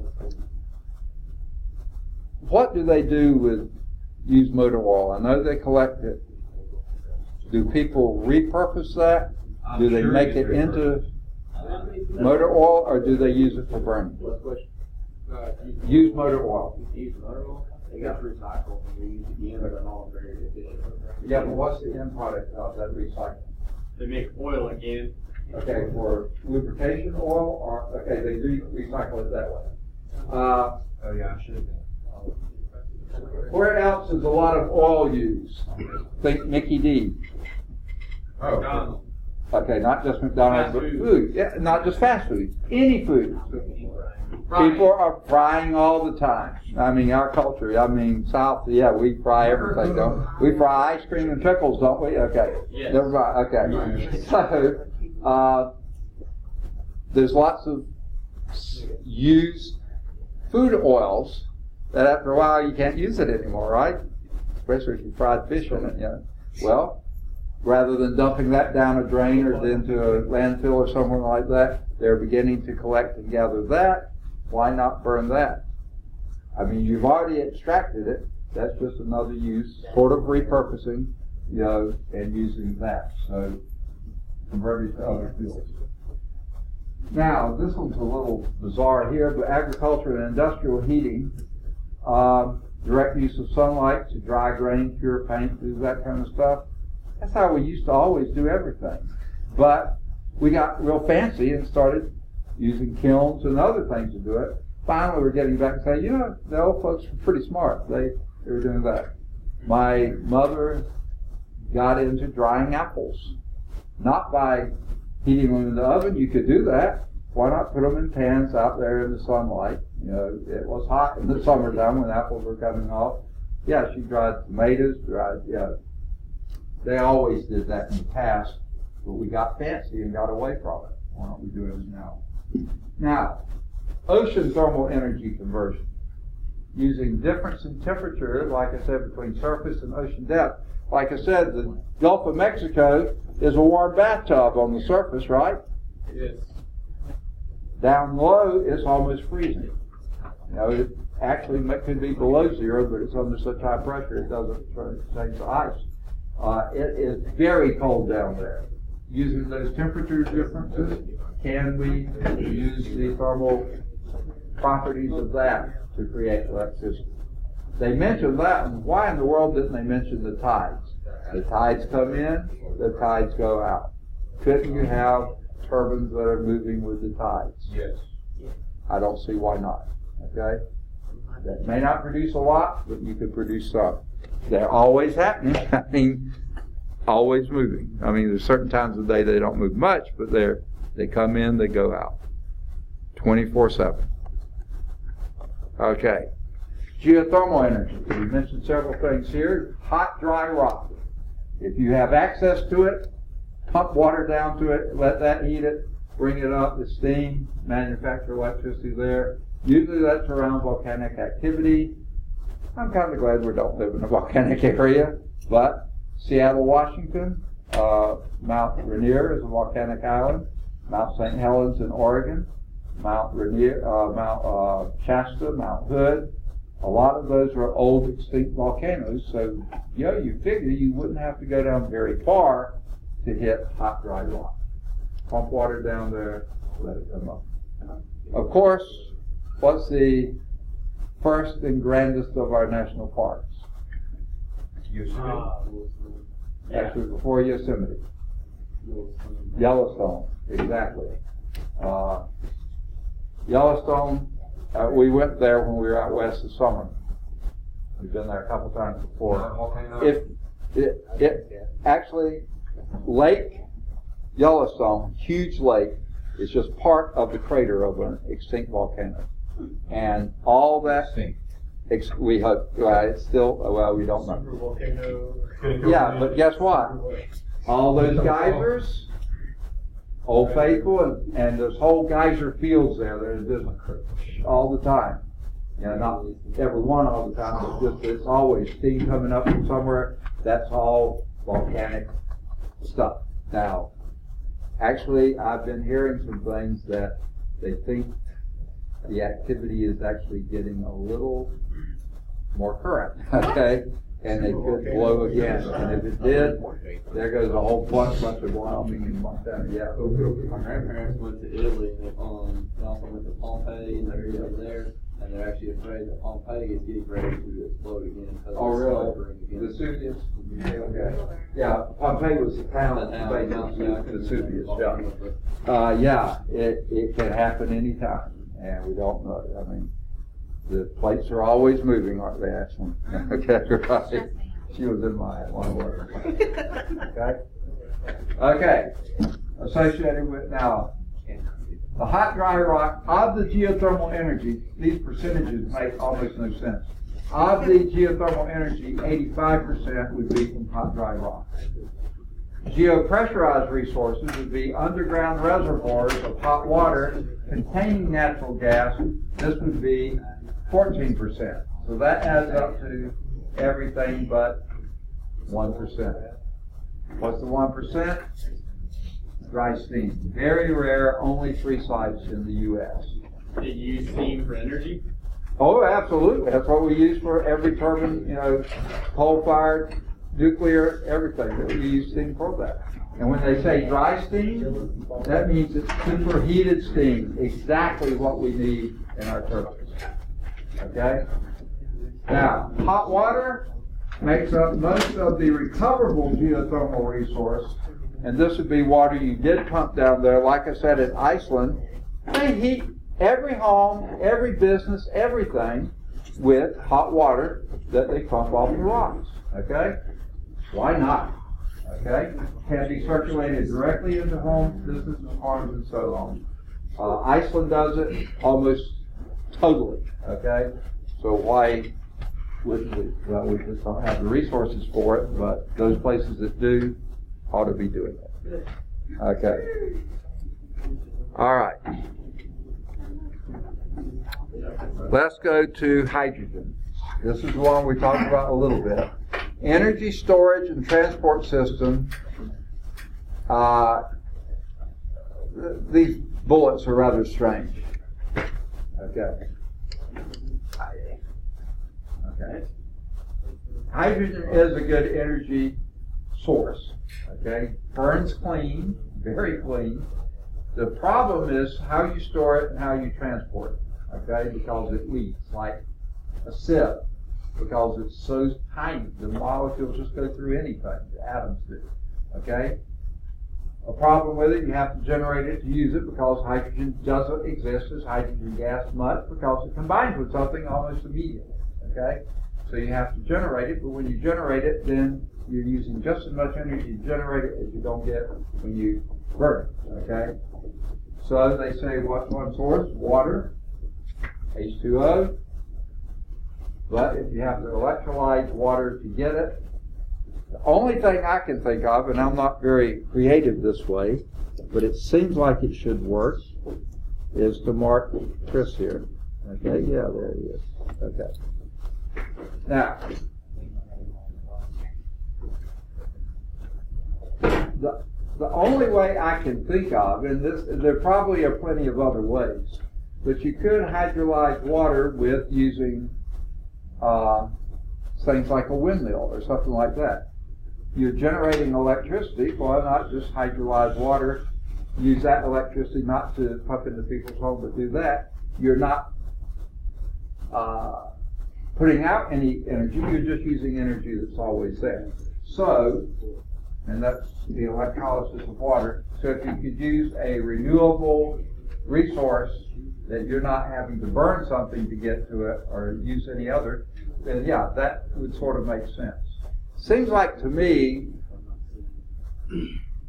we ought to be able to use lightning for something, shouldn't we? Why not use it? You know, if we could trap it, find a way to use it efficiently, use that to hydrolyze water. I mean, you could hydrolyze a whole lot of water with one lightning strike, and then capture the hydrogen and use it. I don't know if that's practical. What was the movie that the guy used it to make glass? Renee Witherspoon was in it. Sweet Home Alabama. I thought it had a good name like that. Okay. That sounded a little far-fetched, but I don't know. Now, hydrogen is clean. The combustion process produces water. Y'all already said that. What are the problems? Best stored as a liquid, but to get liquid hydrogen, you have to drop the temperature way down. There you use all your energy you're going to get out of the hydrogen just cooling it to store it. So there's a problem. Extremely flammable, and it leaks like a sieve. Those are the two things that don't go together well. Okay? So it does have problems too. Everything has problems. But we can't just throw up our hands and say, oh, you can't do that. You can't fuse. You can't have cold. You got to keep trying. And sure enough, after a while, something will break through.